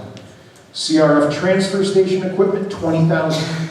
CRF forest fire equipment, $11,500, and CRF police building, $40,000. Oh, sorry, police cruiser, sorry. Police cruiser, $26,000. And then police building, $40,000. The select board and the budget committee recommend this article. Majority vote required. So do I have a motion? Okay, motion. Second? Okay, motion second. Discussion on this article.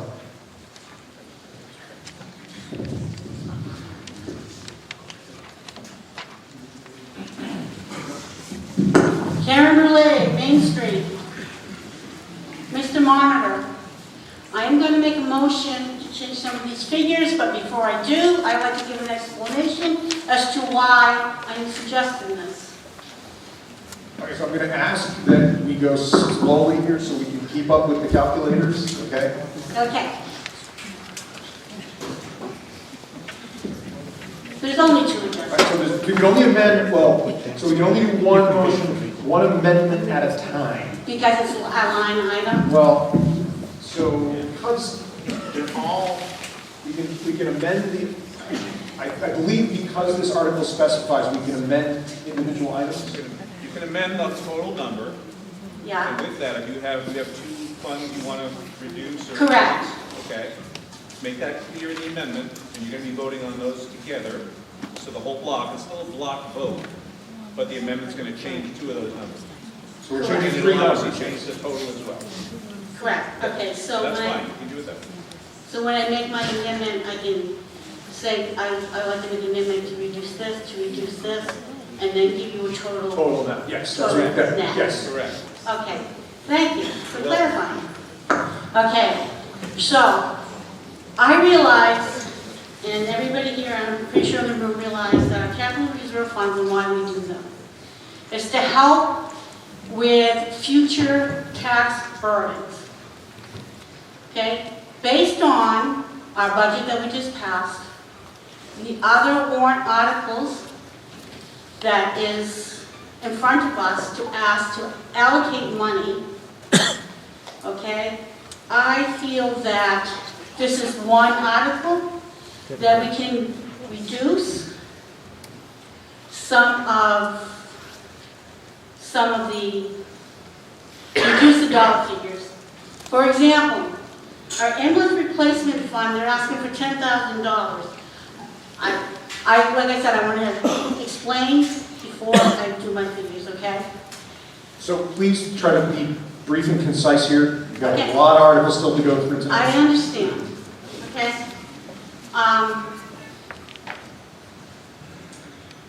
Our ambulance does not get used that much right now. Our ambulance right now is only 3 or 4 years old, and it does not get used based on our contractor Franklin that does our transportation. Therefore, the wear and tear on our ambulance is not going to be as much. And if you look in the notes, it indicates that they're suggesting that we do not replace this until the year 2041. Therefore, I am going to, all right, the other thing is our forest equipment, okay? I'd like to reduce that amount. My motion is, I would like to bring the CR ambulance replacement as 0 for this year. I'd like to reduce the forestry equipment from $11,500 to $5,000, which would bring the bottom line, the total not raised, to $147,402. That is my motion. Okay, so we have a motion on the floor. Do we have a second? State your name, please. Leighton Twilliger. Anything to reduce the budget. Okay, so we have a motion and a second. Any further discussion on this proposed amendment? Are we reducing it by 21,000? Is that what you're saying, Karen? Reducing it by 21,000? 16,500. It would be reduced by $15,000, so currently it's $162,402. If you take the $15,000, it would come to $147,402. Yep. Okay. Any further discussion on the amendment? Okay, go ahead. John Kenny, 106 Main Street. Quick question, 15,000, what's that going to save us? $200,000 property? Anybody? 2 cents per 10,000 of appropriations, so round it up to 1.5, that's 3 cents on your tax rate. Have to figure out your assessment. Can't hear you. Can you use Use the microphone. Can't hear that. It's 3 cents. So the question was, how much does an appropriation cost on your tax rate? And the rough rule of thumb is about 2 cents of tax rate per $10,000 of appropriation. So in this case, using round numbers, let's say it's $15,000, that would translate to about 3 cents per thousand of your tax rate. I don't know what your individual homes are valued at, but you would take your home value, divide that by 1,000, and then multiply it by that 3 cents, and that's how much that would cost. Does that answer the question? Hello, Doug Phelps, live on North Street. I ran the capital improvement committee this year for the town. These items were directly worked on. The idea is to save this money. It's not a terribly large amount of money, but on the day that we need to spend it, it will be there. If we shortchange ourselves on the front end, we're going to end up paying it on the other end when we need this stuff.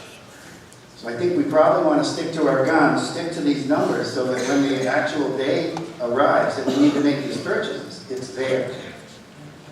I think we'll end up saving money in the end. It will also stop a bump in the tax rate, in our tax bill. If we save a little bit at a time, and when it comes time to purchase these things, the money is available. So I think we ought to stay with these numbers. Again, the amount that we'd be saving is kind of a nit when you talk about average tax bill in town.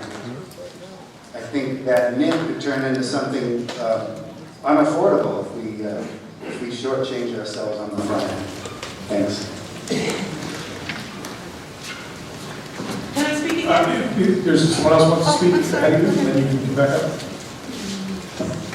So, I'd like to speak to the ambulance replacement. Industry standard is a 15-year replacement. Jeff Miller, 307 Plains Road. Thank you. Sorry, Les. Industry standard is a 15-year replacement. Hold on just a second, so not to interrupt, but is this specific to the proposed amendment? Or is this on the article itself? This is on the ambulance replacement. Yeah, so we are not, so well, if we're going to amend it to 0, it is. Okay, I just want to make sure we're talking about the same thing. Okay. So industry standard is a 15-year life on an ambulance. We have never gotten that in the town of Andover. The ambulance in question, I believe, is either a 2018 or a 2019, putting us close to halfway through our life. This year we've done more transports than ever before already. We've done, I believe, as many transports as we've done in like the last 2 years. Franklin is struggling due to call volume to get their ambulances out. New London is in the same boat. There aren't any other services with ambulances around us. To shortchange the ambulance is a mistake. I can see a rapid future where we could have to staff a full-time ambulance. I really do. I think we need to leave these numbers alone.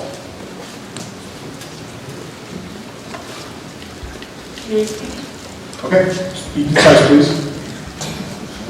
I will be precise, Mr. Monitor. Gotta keep things rolling.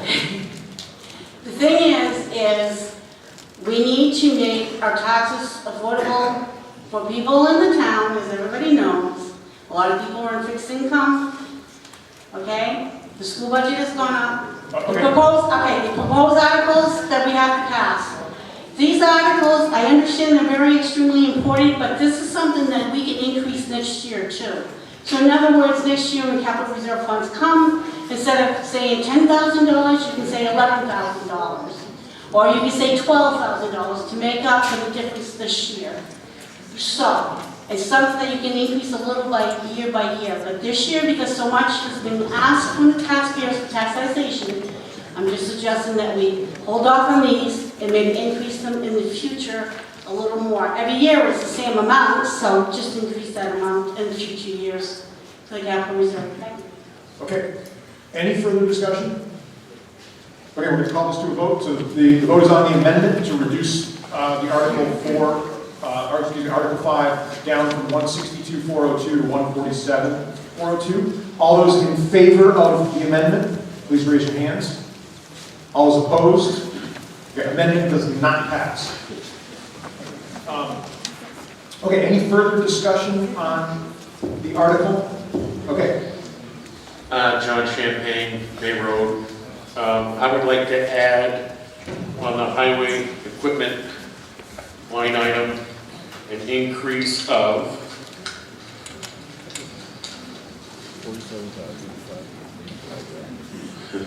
$47,578.75. This is for the intent to buy a hot box patch machine, which would help save time, money, efficiency for the town of Andover. Potholes, not only do they, it doesn't feel good when you ride over them, this is a safety hazard as well. This machine is going to help preserve the longevity of our delicate roads already. It's going to be more efficient. It's going to give the patch a better outcome for longevity. And again, I think I said this before, if you have a $250,000 home, it's a one-time expense of $25. If you have a $500,000 home, it's a one-time expense of $50. Local municipalities, abutting neighbors have the same machine, and they have been non-problematic for 16 years. This is a machine that we're going to use for a long time. I really think this is something that we need. Do I have a, this would be my motion to increase. 47. What? $209,980.75. What was that again, please? 209,980.75. Yeah, do we have a second for that motion? I'll second. Okay, so motion, state your name, please. Jim Hannon. So we have a motion and a second. Any further discussion on the proposed amendment? To increase the sum of the capital reserve to $209,908.75. 980. 209,980.75. 209,980.75. Okay. Discussion on that. Discussion, please. Yes. Jake Elmalock Road again. Would it make sense then, instead of adding 48,000 or so to the total for warrant, to instead increase the highway maintenance equipment line item by? We're doing both. That's where Yeah, we're doing both. So we have to do both, right? So Yeah. we're adding the 47,000 and change to that highway equipment maintenance line item, and then also the total adjusts as well. Yeah, so the highway equipment maintenance line item would go to 87,000 for this year. That's correct. That's the proposed Okay. amendment. And there's a residual 7,000 in the CRF at this point? page 100. Page 120 for everyone following along? Okay. All right, thank you. Okay. Any further discussion on the proposed amendment? Okay, all those in favor of the proposed amendment on the article, please raise your hands. All those opposed? The proposed amendment passes. So the article now is for $209,980.75. And then can you give me what's the total for the highway equipment maintenance line item? $87,578.75. Okay. So that one line item gets amended to $87,578.75. Any further discussion on this article? Okay, all those in favor of passing Article 5 with the amendment, please raise your hands. All those opposed? The article passes. Do I have a motion to limit reconsideration? Say your name, please. Al Hitch, Montague Road. Okay, do I have a second? Okay, all those in favor of limiting reconsideration, please raise your hands. All those opposed? Okay, passes. Okay. On to Article 6, expendable trust funds. So to see if the town will vote to raise and appropriate the total sum of $76,500 to be added to the following expendable trust funds previously established. Technology, $15,000. Town buildings, $15,000. Transfer station, recycling, solid waste projects, $10,000. Employee health insurance, $25,000. Oh, excuse me, employee health insurance, $10,000. Welfare, $25,000, and forest fire labor, $1,500. Selectmen and Budget Committee recommend this article majority vote. Do I have a motion to move this article forward? Okay, second? Okay, discussion on this article. Anybody, any questions, comments, like to discuss this article?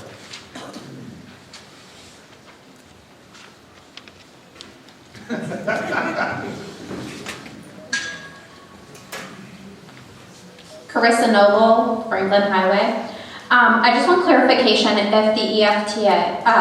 the ETF welfare for the $25,000 is going to cover the rental assistance, because it seems like we gave $37,000 and went over budget by almost $13,000. As we've heard a few times in this room, that the budget of the school board and the budget tonight is a concern. As somebody that moved to this town 3 years ago, and my taxes have already doubled, I do feel like this is something that we need to consider and keep this the way it is for $25,000, because I do see that more people are going to be coming to the town looking for assistance.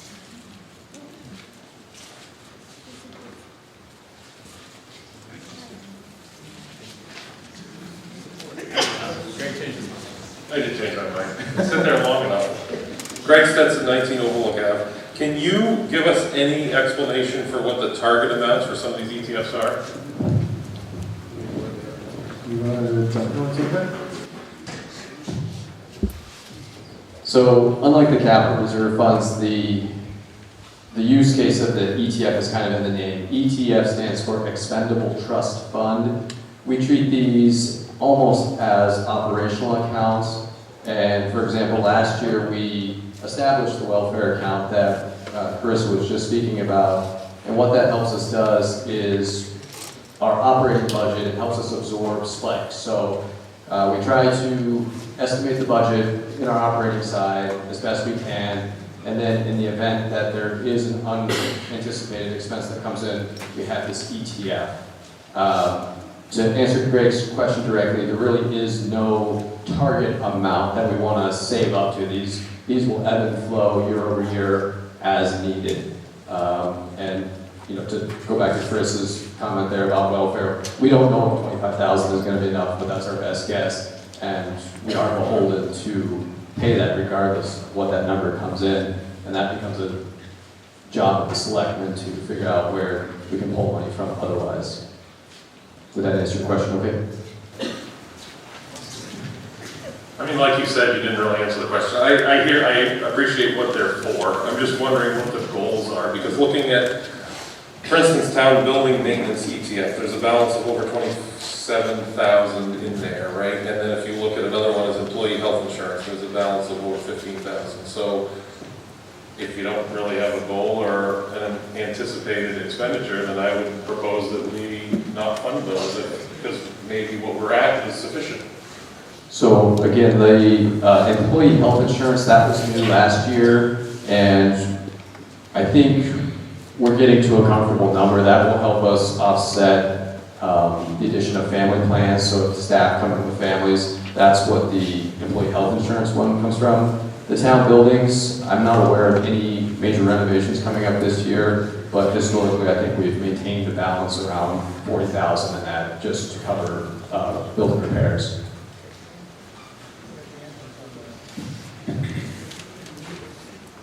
Yeah, we do have a couple projects in mind on the building. We've got a window replacement that we're going to do. We're alerted to a snow issue that comes on our roof over, no roof over an exit. We want to try to mitigate that because the highway department ends up having a hard time shoveling that, keeping that egress clear, so a small roof or something like that. And we do have some projects that we're using to kind of base that on. On some of these others, we're trying to anticipate need. We're not perfect, obviously. We just try to look down the road and see if there's needs in the future, and hopefully we can establish something that can help mitigate those costs when they come up. That's the whole thing. So.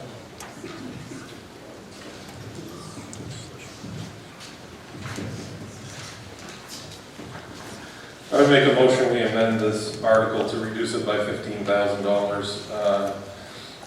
Excuse me, $10,000 from the employee health insurance line, which would change the total to $66,500, and it would reduce the line for employee health insurance to zero.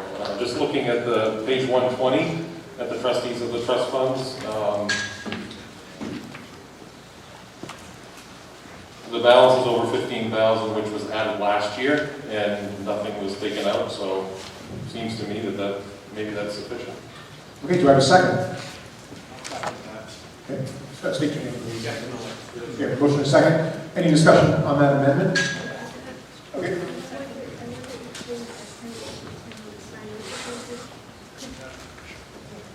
She could tell us how much more it would cost if we had to replace a single policy with a family policy. We hear what she's saying. So she said, how much would it cost to replace a single policy with a family policy? That was the question from Donna on the budget. It's about 30,000 increase. 30,000. 30,000 increase is the answer. Okay, so, okay. All right, so one thing that was discussed between Donna right here and Alita qualified it for us is how much would it cost to change from individual policies to family policies. And Alita said that would be $30,000. I also, many of you in the audience are aware of what happened with school care. And there were towns all across the state that were hit with bills for millions of dollars in insurance. We have a health trust, which operates for the school, for the town, which operates on a different system, and they're allowed to create a buffer of money to hold an account, to level out ebbs and flows. School care used to have that, and the Secretary of State's office required that they get rid of that, and they did. And then when they were hit with a huge burden, all these towns had to pay. Health Trust does not do that right now. I work for a law firm that's defending Health Trust against the Secretary of State's office, who's trying to force them to do the same thing that happened to school care.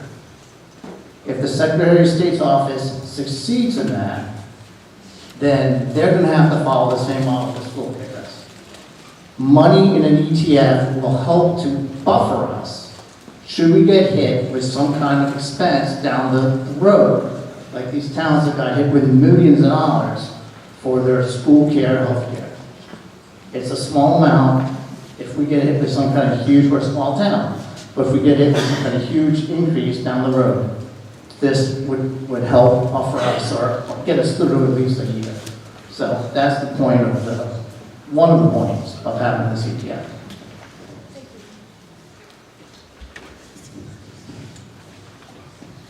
Okay, any further discussion on the proposed amendment? Okay, all those in favor of amending the article to reduce the amount by zeroing the healthcare, the employee health insurance ETF from 10,000 to zero, please raise your hands. All those in favor of the amendment? All those opposed to the amendment? Nays have it, the amendment does not pass. Any further discussion on Article 8 in general? Or excuse me, Article 6 in general. Well, my eyes are really bad. Nope. Okay, so there being no further discussion on Article 6, all those in favor of passing Article 6 with the total sum of $76,500, the line items as listed, please raise your hands. All those in favor? All those opposed? All right, article passes. Do I have a motion to limit reconsideration? Okay, do I have a second? Okay, we have a second, motion and a second. All those in favor of limiting reconsideration, please raise your hands. All those opposed? Okay, motion passes. So, okay, moving on. Article 7, to vote to fund Bridge Rehabilitation Capital Reserve Fund. To see if the town will vote to raise and appropriate the sum of $50,000 to be added to the Bridge Rehabilitation Capital Reserve Fund previously established. $30,000 to be raised by taxation and $20,000 to be withdrawn from the unassigned fund balance. This article is recommended by the Select Board and the Budget Committee. Majority vote required. Do I have a motion to move this article forward? So moved. Please state your name. Jake Lotus. Okay. Do you have a second? Okay. Discussion on this article. Questions, comments on this article? No? Okay, being nothing. All those in favor of passing Article 7, please raise your hands. All those opposed? Okay, Article passes. Do I have a motion to limit reconsideration? Do I have a second? Okay. All those in favor of limiting reconsideration, please raise your hands. All those opposed, please raise your hands. Okay, limit reconsideration passes. Okay, moving on. Article 8, to continue rental maintenance on support beam for Sillyville Bog Bridge.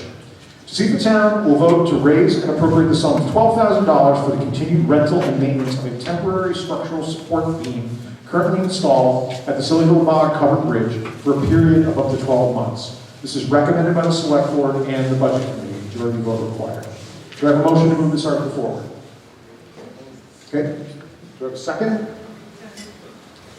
Okay, discussion on this article. Jeff Miller, 307 Plains Road. Has anybody inquired what buying these beams would cost versus renting them for $12,000? That's a lot of money for rental when we could own a beam or two. I would ask you, Jeff, if you could find somebody that would sell us one for that price, because we can't buy that beam, and we can't buy a structural beam that's comparable anywhere. We rent it because otherwise the bridge may collapse into the river. It can't be bought. Okay. We've rented beams before, Not like that. and it just seems like every 10 years we're renting beams. Yeah, and there is a current proposal to repair that bridge that's coming along as a piggyback for the Lawrence Street Bridge repair.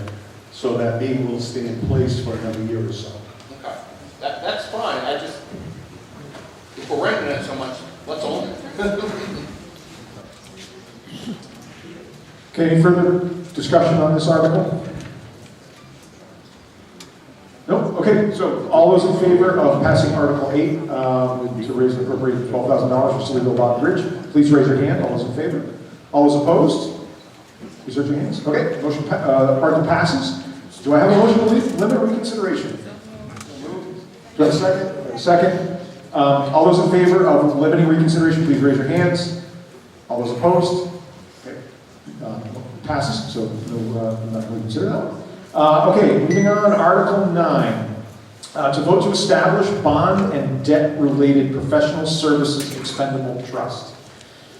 To see if the town will vote to establish an expendable trust fund pursuant to RSA 3119A to be known as the Bond and Debt-Related Professional Services Expendable Trust Fund for the purpose of paying costs associated with the evaluation, structuring, issuance, and administration of municipal debt, including but not limited to bond counsel, legal, financial advisory, disclosure, and related professional services for any lawful municipal purpose, and to raise and appropriate the sum of $50,000 to be placed in this fund.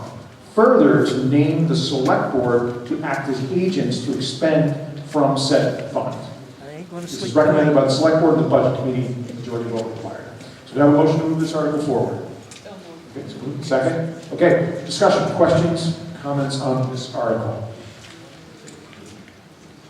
Yep, you want to describe? Yeah.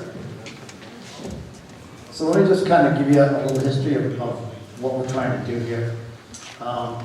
We had this thought starting a couple years ago to, if we could, try to look at the town.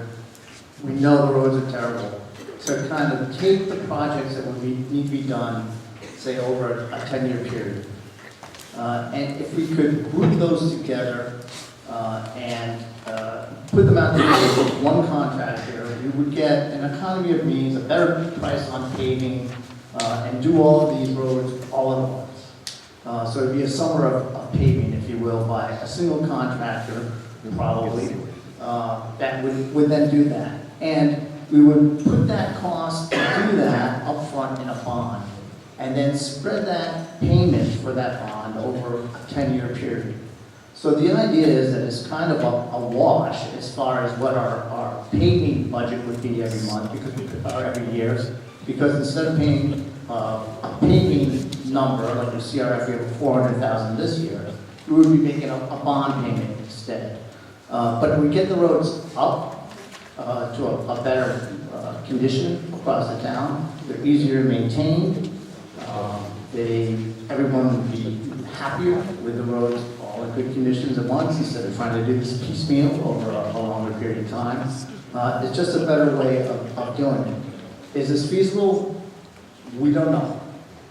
So what this money is to investigate this, to talk to contractors, to talk to attorneys, to put it all together as a package and see if this is something that's really feasible for the town to do. The idea is really to bring our roads all up at once and then make them easier to maintain without a huge impact to the taxpayers of the town. So the purpose of this is to investigate that. If we decide to move forward with that investigation, to then hire counsel to prepare documents and all the legal stuff that's required in order to put a bond together.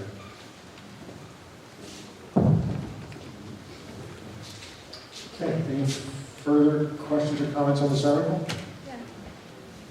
I'm just wondering if they have, I'm wondering if there's any sense of how big the bond would be. If that just, I mean, what are we talking? Yes, the select board answer is that's part of the process. That's the purpose of these funds, is to figure out how big the bond would be. Is that correct? Jim?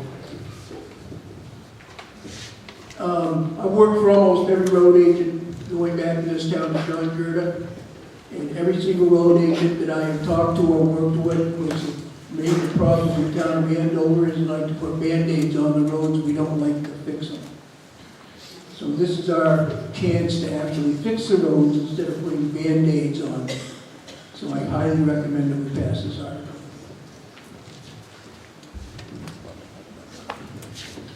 Okay, any further discussion on this article?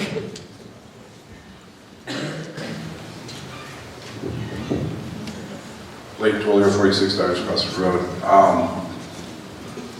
Normally, this town doesn't like bonds, but tonight is a different night. And I don't know where all these people are getting this money, but I vote this down because we're just going to see a big, huge bond like we did when we were trying to build a gymnasium here, and we voted that down pretty good. So it could get way out of hand.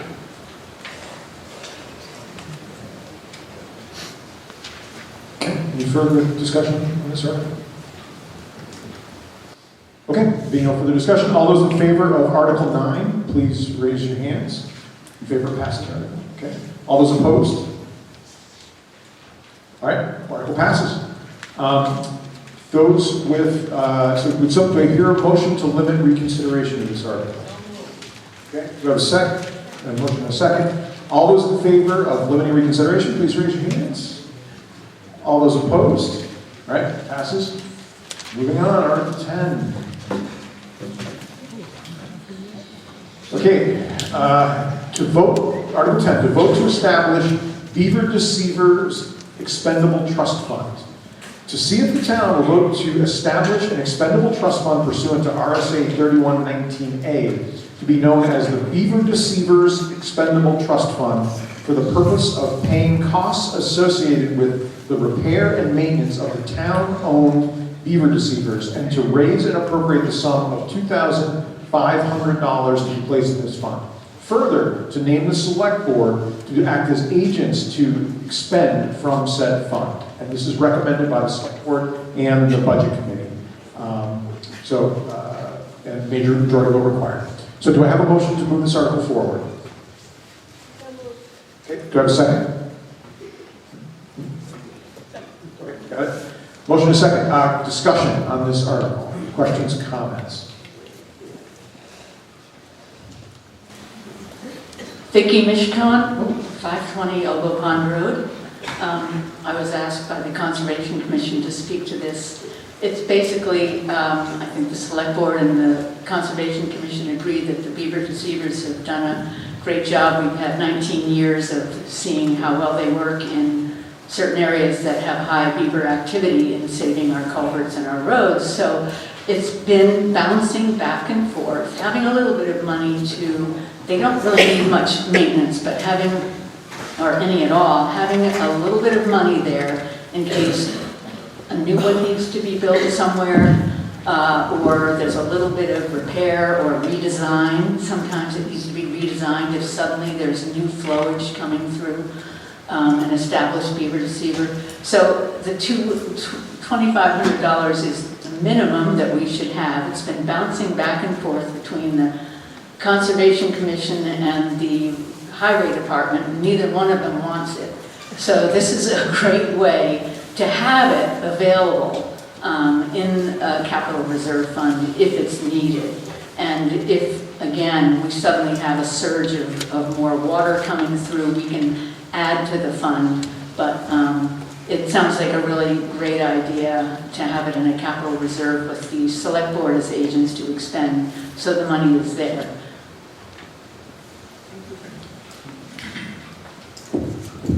So any further questions or comments on this article? Okay, oh, go ahead. Jake Elman, Lockwood. Could you get clarification on the wording of this expendable trust fund, whether or not this would permit the purchase of additional beaver deceivers for deployment across the town, or if this is purely for the maintenance and sustainment of the existing owned beaver deceivers? Maintenance only. Thank you. Okay. Further discussion? Okay, being no further discussion or questions, all those in favor of passing Article 10, please raise your hands. All those opposed? The article passes. Do I have a motion to limit reconsideration? Okay, a motion to a second? Second. Okay, moved and second. All those in favor of limiting reconsideration, please raise your hands. All those opposed? Okay, passes. So, okay, moving on to Article 11. To vote and appropriate funds for automated external defibrillators. To see if the town will vote to raise and appropriate the sum of $7,032 for the purchase and installation of 4 automated external defibrillators, AEDs, including associated equipment and signage, to be placed in town-owned public facilities, including the town office, transfer station, highway garage, and police department, for public safety purposes. And this is recommended by the Select Board and the Budget Committee. So, do you have a motion? Okay, motion. Do you have a second? Second, okay. Discussion, questions, comments on this article? Nope, okay, there being no questions or comments. All those in favor of passing Article 11, please raise your hands. All those opposed, please raise your hands. Okay, article passes. Do I have a motion to limit reconsideration of this article? Yes. Okay, do I have a second? Okay. All those in favor of limiting reconsideration, please raise your hands. All those opposed, please raise your hands. Okay, it passes. Article 12, to vote to establish a master plan expendable trust fund. To see if the town will vote to establish an expendable trust fund pursuant to RSA 31-19A to be known as the Master Plan Expendable Trust Fund for the purpose of paying costs associated with the production, revision, study, and development of the town's master plan, and to raise and appropriate the sum of $20,000 to be placed in this fund. Further, to name the Select Board to act as agents to expend from said fund is recommended by the Select Board and the Budget Committee. Do I have a motion to move this article forward? Yes, okay, so moved. Second? Okay, moved second. Discussion. Questions or comments on this article? Yeah. The town is required to have a master plan renewed every 10 years. We are struggling because we, as a group, we're competent, but we're not competent enough to do this. We need some outside expert advice. Many of the things that you want to do in town have to be done to address what the master plan says. So it's a really important piece of equipment, it's a resource and it's something that guides what we do. And again, as I said, we've tried, but we just haven't been able to get at it, and we know that we really don't have the skill level, whereas the Lakes Region Planning Commission have people that are experts at it and would be able to help us. And we're thinking 20,000, but it could be less, because there's some stuff we'll be able to do ourselves with direction from them. Okay, any questions or comments on this article? No, okay, so all those in favor of passing Article 12, please raise your hands. All those opposed? Article passes. Do I have a motion to limit reconsideration? Motion, do I have a second? I have a second. All those in favor to limit reconsideration, please raise your hands. All those opposed? Okay, passes. Article 13. Almost through the trust funds. To vote and establish EMS maintenance and equipment expendable trust fund. To see if the town will vote to establish an expendable trust fund pursuant to RSA 3119A to be known as the EMS Maintenance and Equipment Expendable Trust Fund for the purpose of paying costs associated with the purchase, repair, and maintenance of EMS vehicles and to raise and appropriate the sum of $12,400 to be placed in this fund. Further, to name the select board to act as agents to expend from said fund. And this is recommended by the select board and the budget committee. Do I have a motion to move this article forward? Sorry, 12,000, yes, 12,500, sorry, 12,500. So moved, second, second. Okay, discussion, questions, comments on this article? Going once, going twice. Okay, there being no questions or discussion, all those in favor of passing Article 13, please raise your hands. All those opposed? Okay, article passes. Do I have a motion to limit reconsideration? Okay, do I have a second? Okay, all those in favor of limiting reconsideration, please raise your hands. All those opposed? It passes. All right, moving on. Yep. Article 14, to vote to appropriate funds for historic Concord coach display structure. To see if the town of Andover will vote to raise and appropriate the sum of $15,000 to be paid to the Andover Historical Society for the purpose of completing the structure and associated costs located at the Potter Place Railroad Station that will permanently house, preserve, and publicly display the historic Concord coach owned by the town.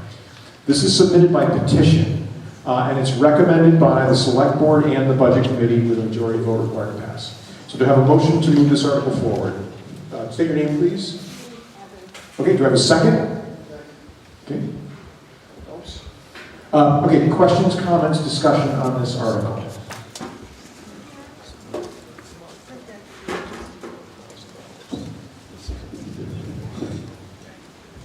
I'm Doug Phelps, live on North Street. I'm part of the committee that has been working on this building. It's been about 3 years, but it's been a dream of the Lions Club, which we unfortunately no longer have around, and many people in town to try to find a place to display the Concord coach that they have. We started the project at about the time that the Lions Club was starting to phase out. They ended up donating the coach to the town. And the Historical Society went ahead anyway and continued to work on the project. We have raised about $50,000 and we're still not quite done. We still have to do the siding. We have to actually purchase the siding. We have to, I think we have the trim purchase, so we need to pay the labor to put that stuff up as well as pulling the electrical through the area. To try to make it a nice display for the town to be able to see. The electrical work will probably be a little more involved because of the type of lighting that we would want in there. We really need your help to get this over the goal line. We have solicited for years now in town, and it's starting to get down to the wire, and we would really like to get this completed this summer. So I'm hoping that you guys will go for this one. We've been talking about how much $15,000 would actually weigh on a $500,000 home.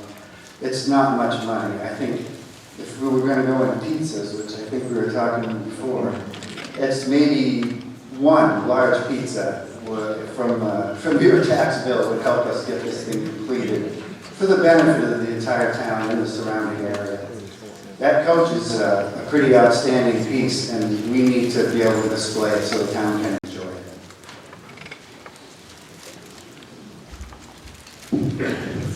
Okay, any further discussion on this article? Okay, so all those in favor of passing Article 14, please raise your hands. All those opposed? Article passes. Thank you. Do I have a motion to limit reconsideration? Okay, do I have a second? Okay, second. All those in favor of limiting reconsideration, please raise your hands.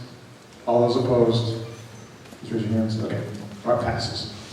On to Article 15. To reclassify a segment of Old College Road.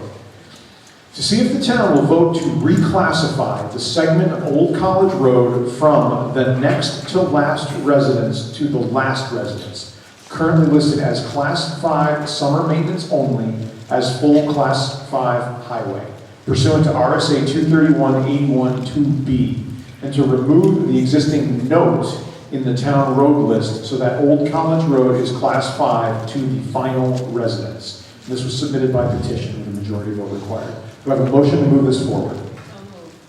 Do I have a second? Okay, motion and a second. Discussion. Nicole Hook, Old College Road. I live at the last residence on that road. We've lived there full-time for the past 6 years. The town has been plowing it, and now due to change of staff, they don't want to stop. We need to plow.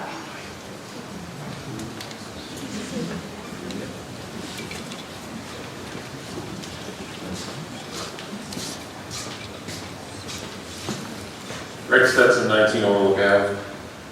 Is it true, I have a couple questions, is it true the town's been plowing it? Why has the town been plowing Class 6 road? It's not a Class 6, it's Class 5 summer maintenance only. Okay. Summer maintenance. We're presumably not plowing in the summer, though. We're not plowing in the summer. Okay. And so what, if this were to pass, what would be the cost incurred to the taxpayers to bring this to a Class 5, a regular Class 5 road? And my question stands, why are we plowing the Class 5 summer maintenance road? So, for those that may not know, a Class 5 road, the town is required to maintain that road year-round. A Class 5 road is listed as summer maintenance only, as the name implies, does not require winter maintenance. That does not preclude the town from performing winter maintenance on it. It just says we don't have to do winter maintenance on that road. As far as the road goes, yes, the selectmen, I believe 2 years ago, decided to plow that section, the final section of Old College Road that we're discussing here, in the wintertime. And then when our new highway supervisor started, he didn't know that that arrangement had been made with the residents in that home, and they didn't plow it. The residents in that home came to the select board meeting, asked that they, renew their agreement that they had with them, and they did, and we've been plowing it this winter, and now we're just trying to make this official so that going forward, the entirety of Old College Road is Class 5, which means it's maintained year-round. As far as the cost associated with, making it plowable, it's already being plowed, so there really is no cost. We do the maintenance in the summer, but we're already plowing it, so there is no cost associated with that.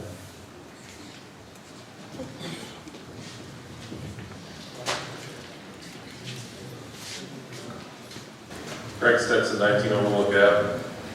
With regard to the issue that was brought forward earlier regarding Kearsarge Mountain Road and entering into maintaining things that have not historically been maintained, I would say in an effort to watch the budget, I would not be in favor of doing this.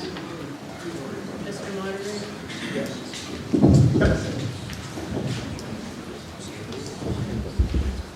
I don't believe this has any effect on the budget, really.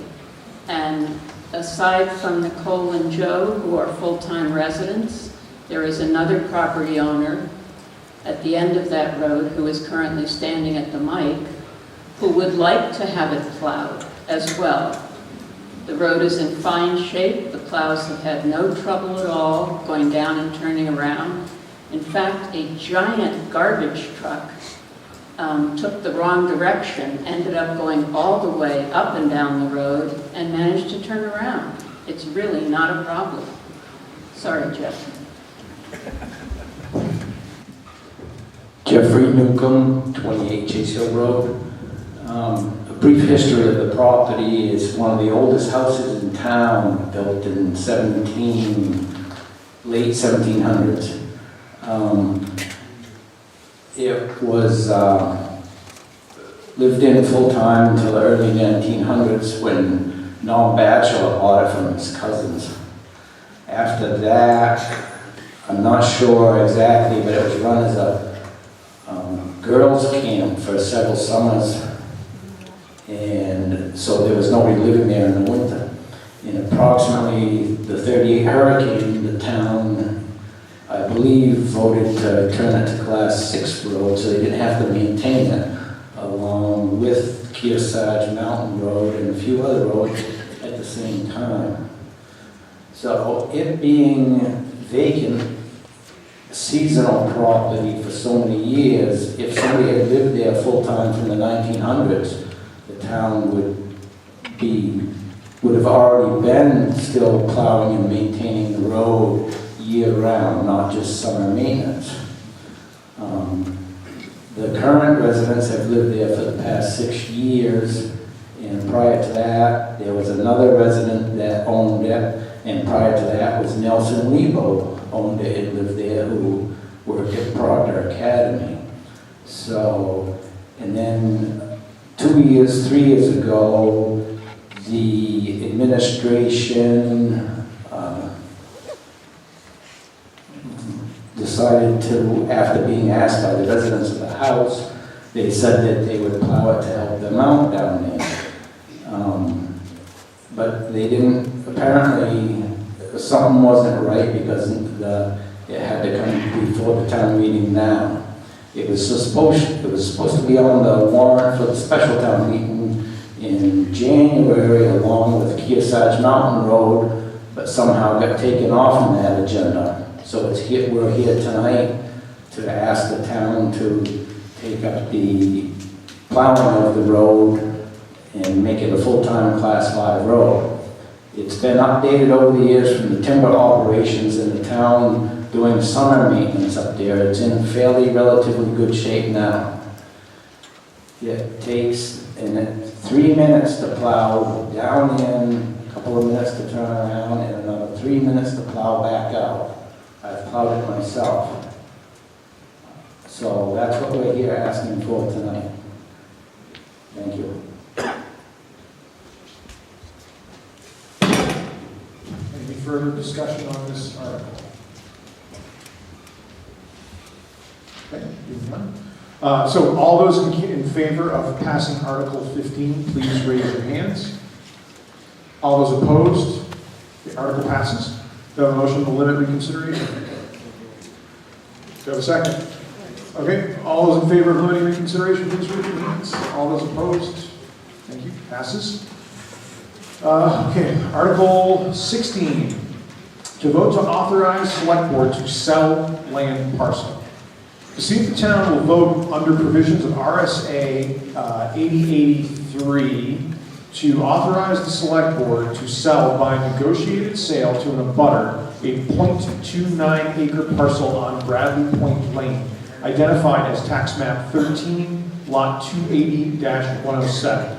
As a condition of this sale, the subject property is to be divided into 2 parcels, with the resulting portions merged with abutting Mahoney and Voss parcels, identified as tax map 13, lot 380, and tax map 13, lot 285-126.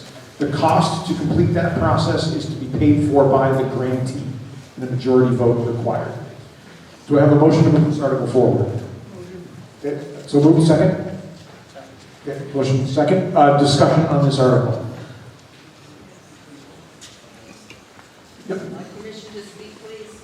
Okay, so are you a voter of the town of Andover? I'm not. I'm a landowner. I'm not a voter. Okay, so folks, we have a request to speak for a landowner in town that is not a registered voter in town. So I would like to poll the audience. All those in favor of allowing a non-voter to speak, please raise your hands. All those opposed? Okay, ma'am, you may go ahead.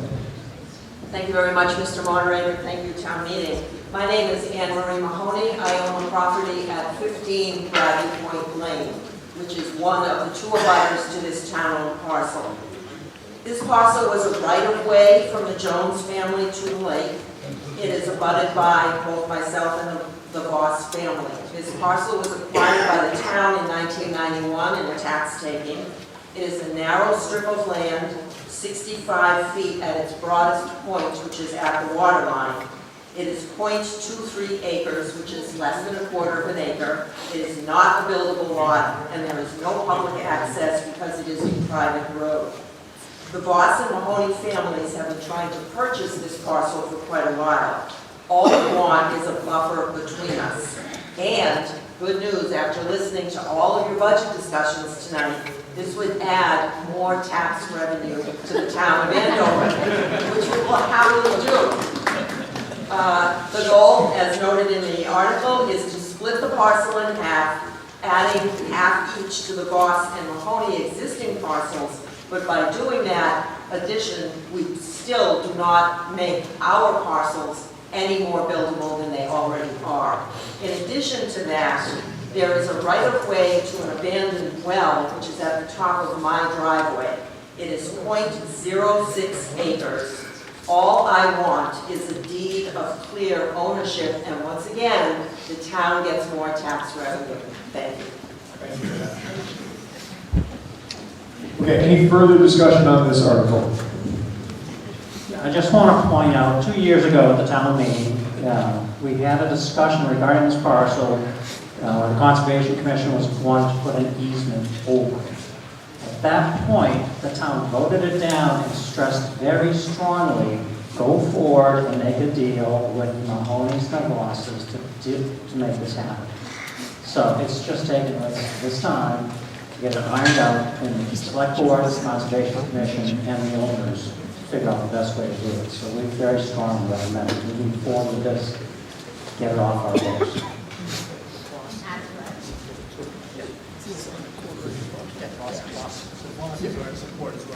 Okay. Okay, any further discussion on this article? All right, all those in favor of passing Article 16, please raise your hands. All those opposed? All right, article passes. Motion to limit reconsideration. Okay, second? Okay. Motion second. All those in favor of limited reconsideration, please raise your hand. All those opposed? It passes. All right. Article 17. To vote to modify the elderly property tax exemption. To see if the town will vote under the provisions of RSA 7239A to modify the elderly tax exemption from property tax in the town of Andover based on assessed value for qualified taxpayers as follows. For persons 65 to 74 years of age, $60,000. For persons 75 to 79 years of age, $80,000. For a person of 80 years of age and older, $90,000.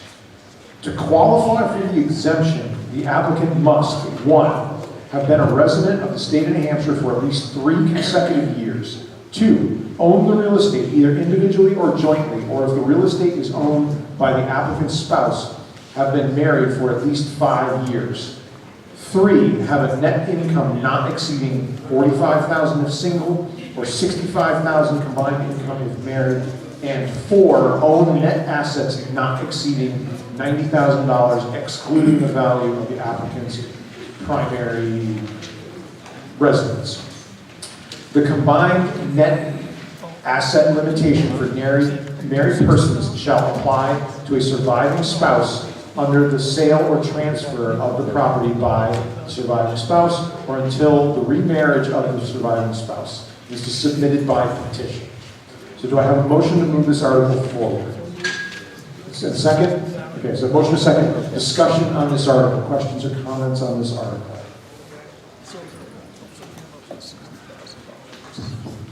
Just so it's clear, all that we're really voting on tonight is a slight increase to the top 3 parts, the dollar values. Everything that starts from the 2 qualify for the exemption down, that's state law. So we're not, that part already exists, we're required to do that. All we're really looking at is the dollar amount on the top 2 lines.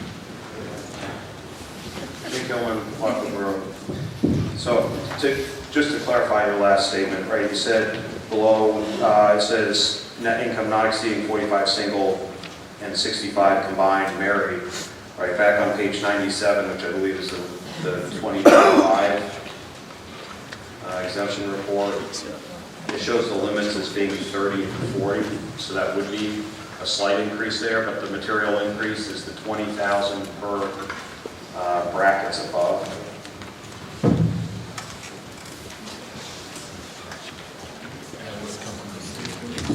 That's so the That's bottom not numbers. us, that's the law, but we're just changing the actual maintenance line.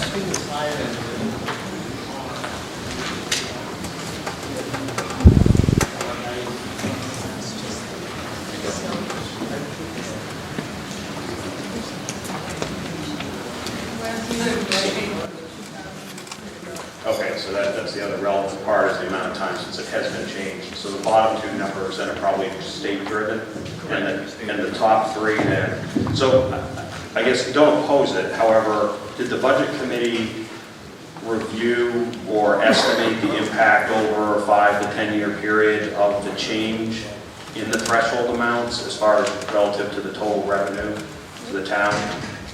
No. Okay. Thanks.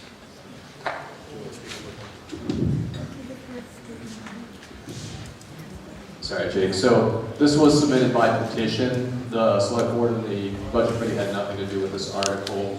But just to explain to anyone that might be confused how this works, looking at the 65 to 74 years of age people, what that does is that reduces the assessed value of their property by $60,000. It's basically an abatement. That's not a direct tax credit. It's not like the town is paying $60,000 for those residents. It's just reducing their net tax effort that they have to pay on their property by that amount of money. So did that answer any other questions? As far as the effect on the budget, right now there's about a half a dozen elderly folks in town that can qualify for one or other of these exemptions. 11 total. Yeah, thanks. Then maybe could you clarify on page 97, that report, and it shows last year, and the total that's listed off to the side is 600,000. Is that a deduction on the assessed value of those 11 properties? Or revenue, just to share.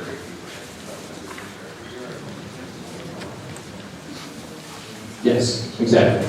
Okay, so that is not a... That's not a credit. Okay. That's not a reduction of revenue of 600,000. That's just the amount reduced. So divide that number by 1,000, multiply that by the tax rate, and that's your actual amount that would have been credited for revenue that the town did not receive. Okay, yeah, I guess that's just not clear because it's on the same page as like the veteran's tax credit at the top, which I believe reflects the actual credits applied to the actual tax, the 47,800. Yeah, that's on our MS1, which is a state form. It's our valuation.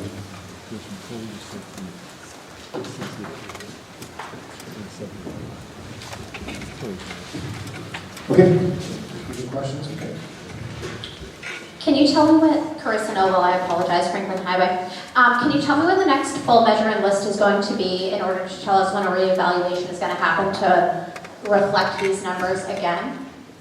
If we're going to be wanting to, 4 years from now? 4 years, we just went through one, so it's every 5 years is the cycle. Any further discussion or questions on this? Being none, all those in favor of Article 17, please raise your hands. All those opposed? Okay, article passes. Motion to limit reconsideration. Okay. I'll let you guys pick who. Second? Okay, all those in favor of limiting reconsideration, please raise your hands. Thank you. All those opposed? Okay, passes. Last page. All right, Article 18. To vote to adopt RSA 41-9A, establishment of fees. To see if the town will vote to adopt to the provisions of RSA 41-9A, establishment of fees, which authorizes the select board to establish, modify, or amend fees where otherwise permitted by law, following a duly noticed public hearing in accordance with the statute. And this is recommended by the select board, majority vote required. Do you see a motion to move this forward? Motion, second, okay. Discussion on this article. Questions or comments?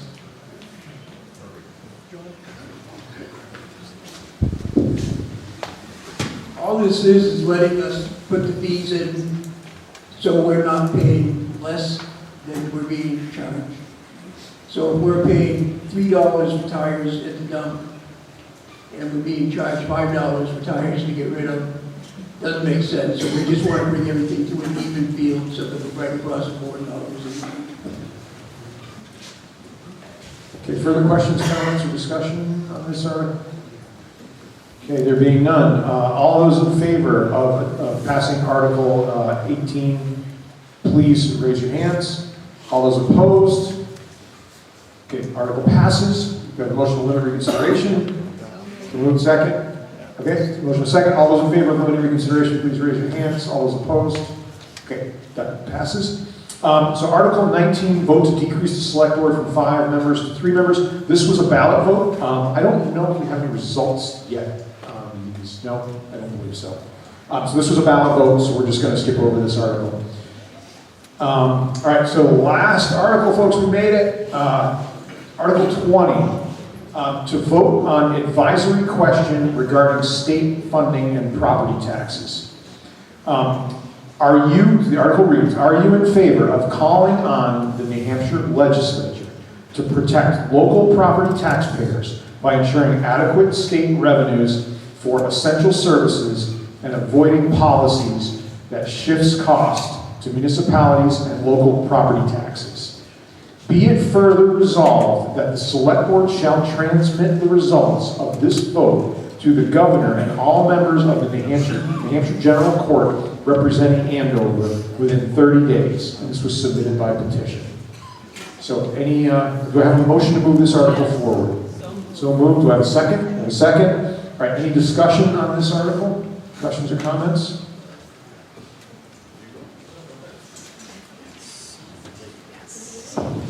Carissa Noble, Franklin Highway.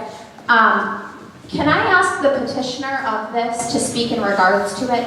My question is more or less has to do with open enrollment and if that's something that takes effect for the school budget, because these are Andover funds.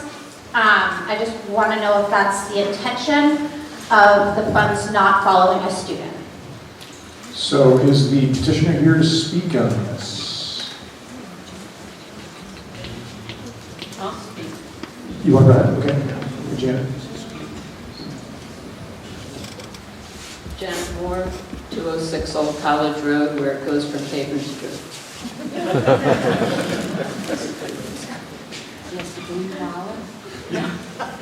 Yes, you must block. We passed that one.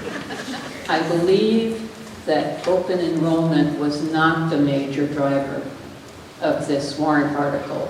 It was the fact that there are, as was brought up at the school meeting, federally mandated programs and state mandated programs, especially regarding disabilities and transportation, that are not funded adequately by the federal government or the state. The cost is then passed on in property taxes. I think that's pretty much it. So, yeah, I'll leave the rest of it out. Hello, Beth Ann McCarthy, 181 Putney Road. The other part of what the state is doing, in addition to not funding us, part of the reason they're not funding us is that they're cutting taxes on the very wealthy by getting rid of the 100-plus-year-old dividends tax that the state has. We no longer have that, which is on very wealthy people. And also they're cutting taxes on corporations. Therefore, the bulk of paying for the school is falling on us property tax owners, middle and lower income people especially are being hit.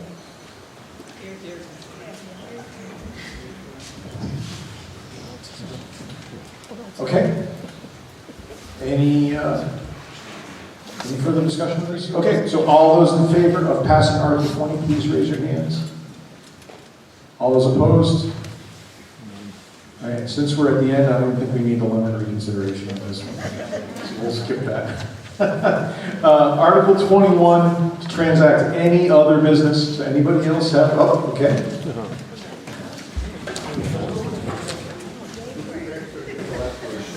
So, this is actually, I'm going to speak on behalf of my dad. Greg Stetson, 19 Overlook Ave. My dad couldn't make it, he wanted me to read this. It says, Cecile Bezanson has been volunteering at the transfer station for about the past 2.5 years. I think it's longer than that. She's there on most Wednesdays and Saturdays greeting folks with a big smile and oftentimes helping to direct newcomers as to where stuff goes. These are his words. I move that the meeting acknowledge her volunteerism by directing the select board to award her with a certificate of appreciation. Her volunteerism has not gone unnoticed, and I hope she will continue to volunteer her time to the community. Thank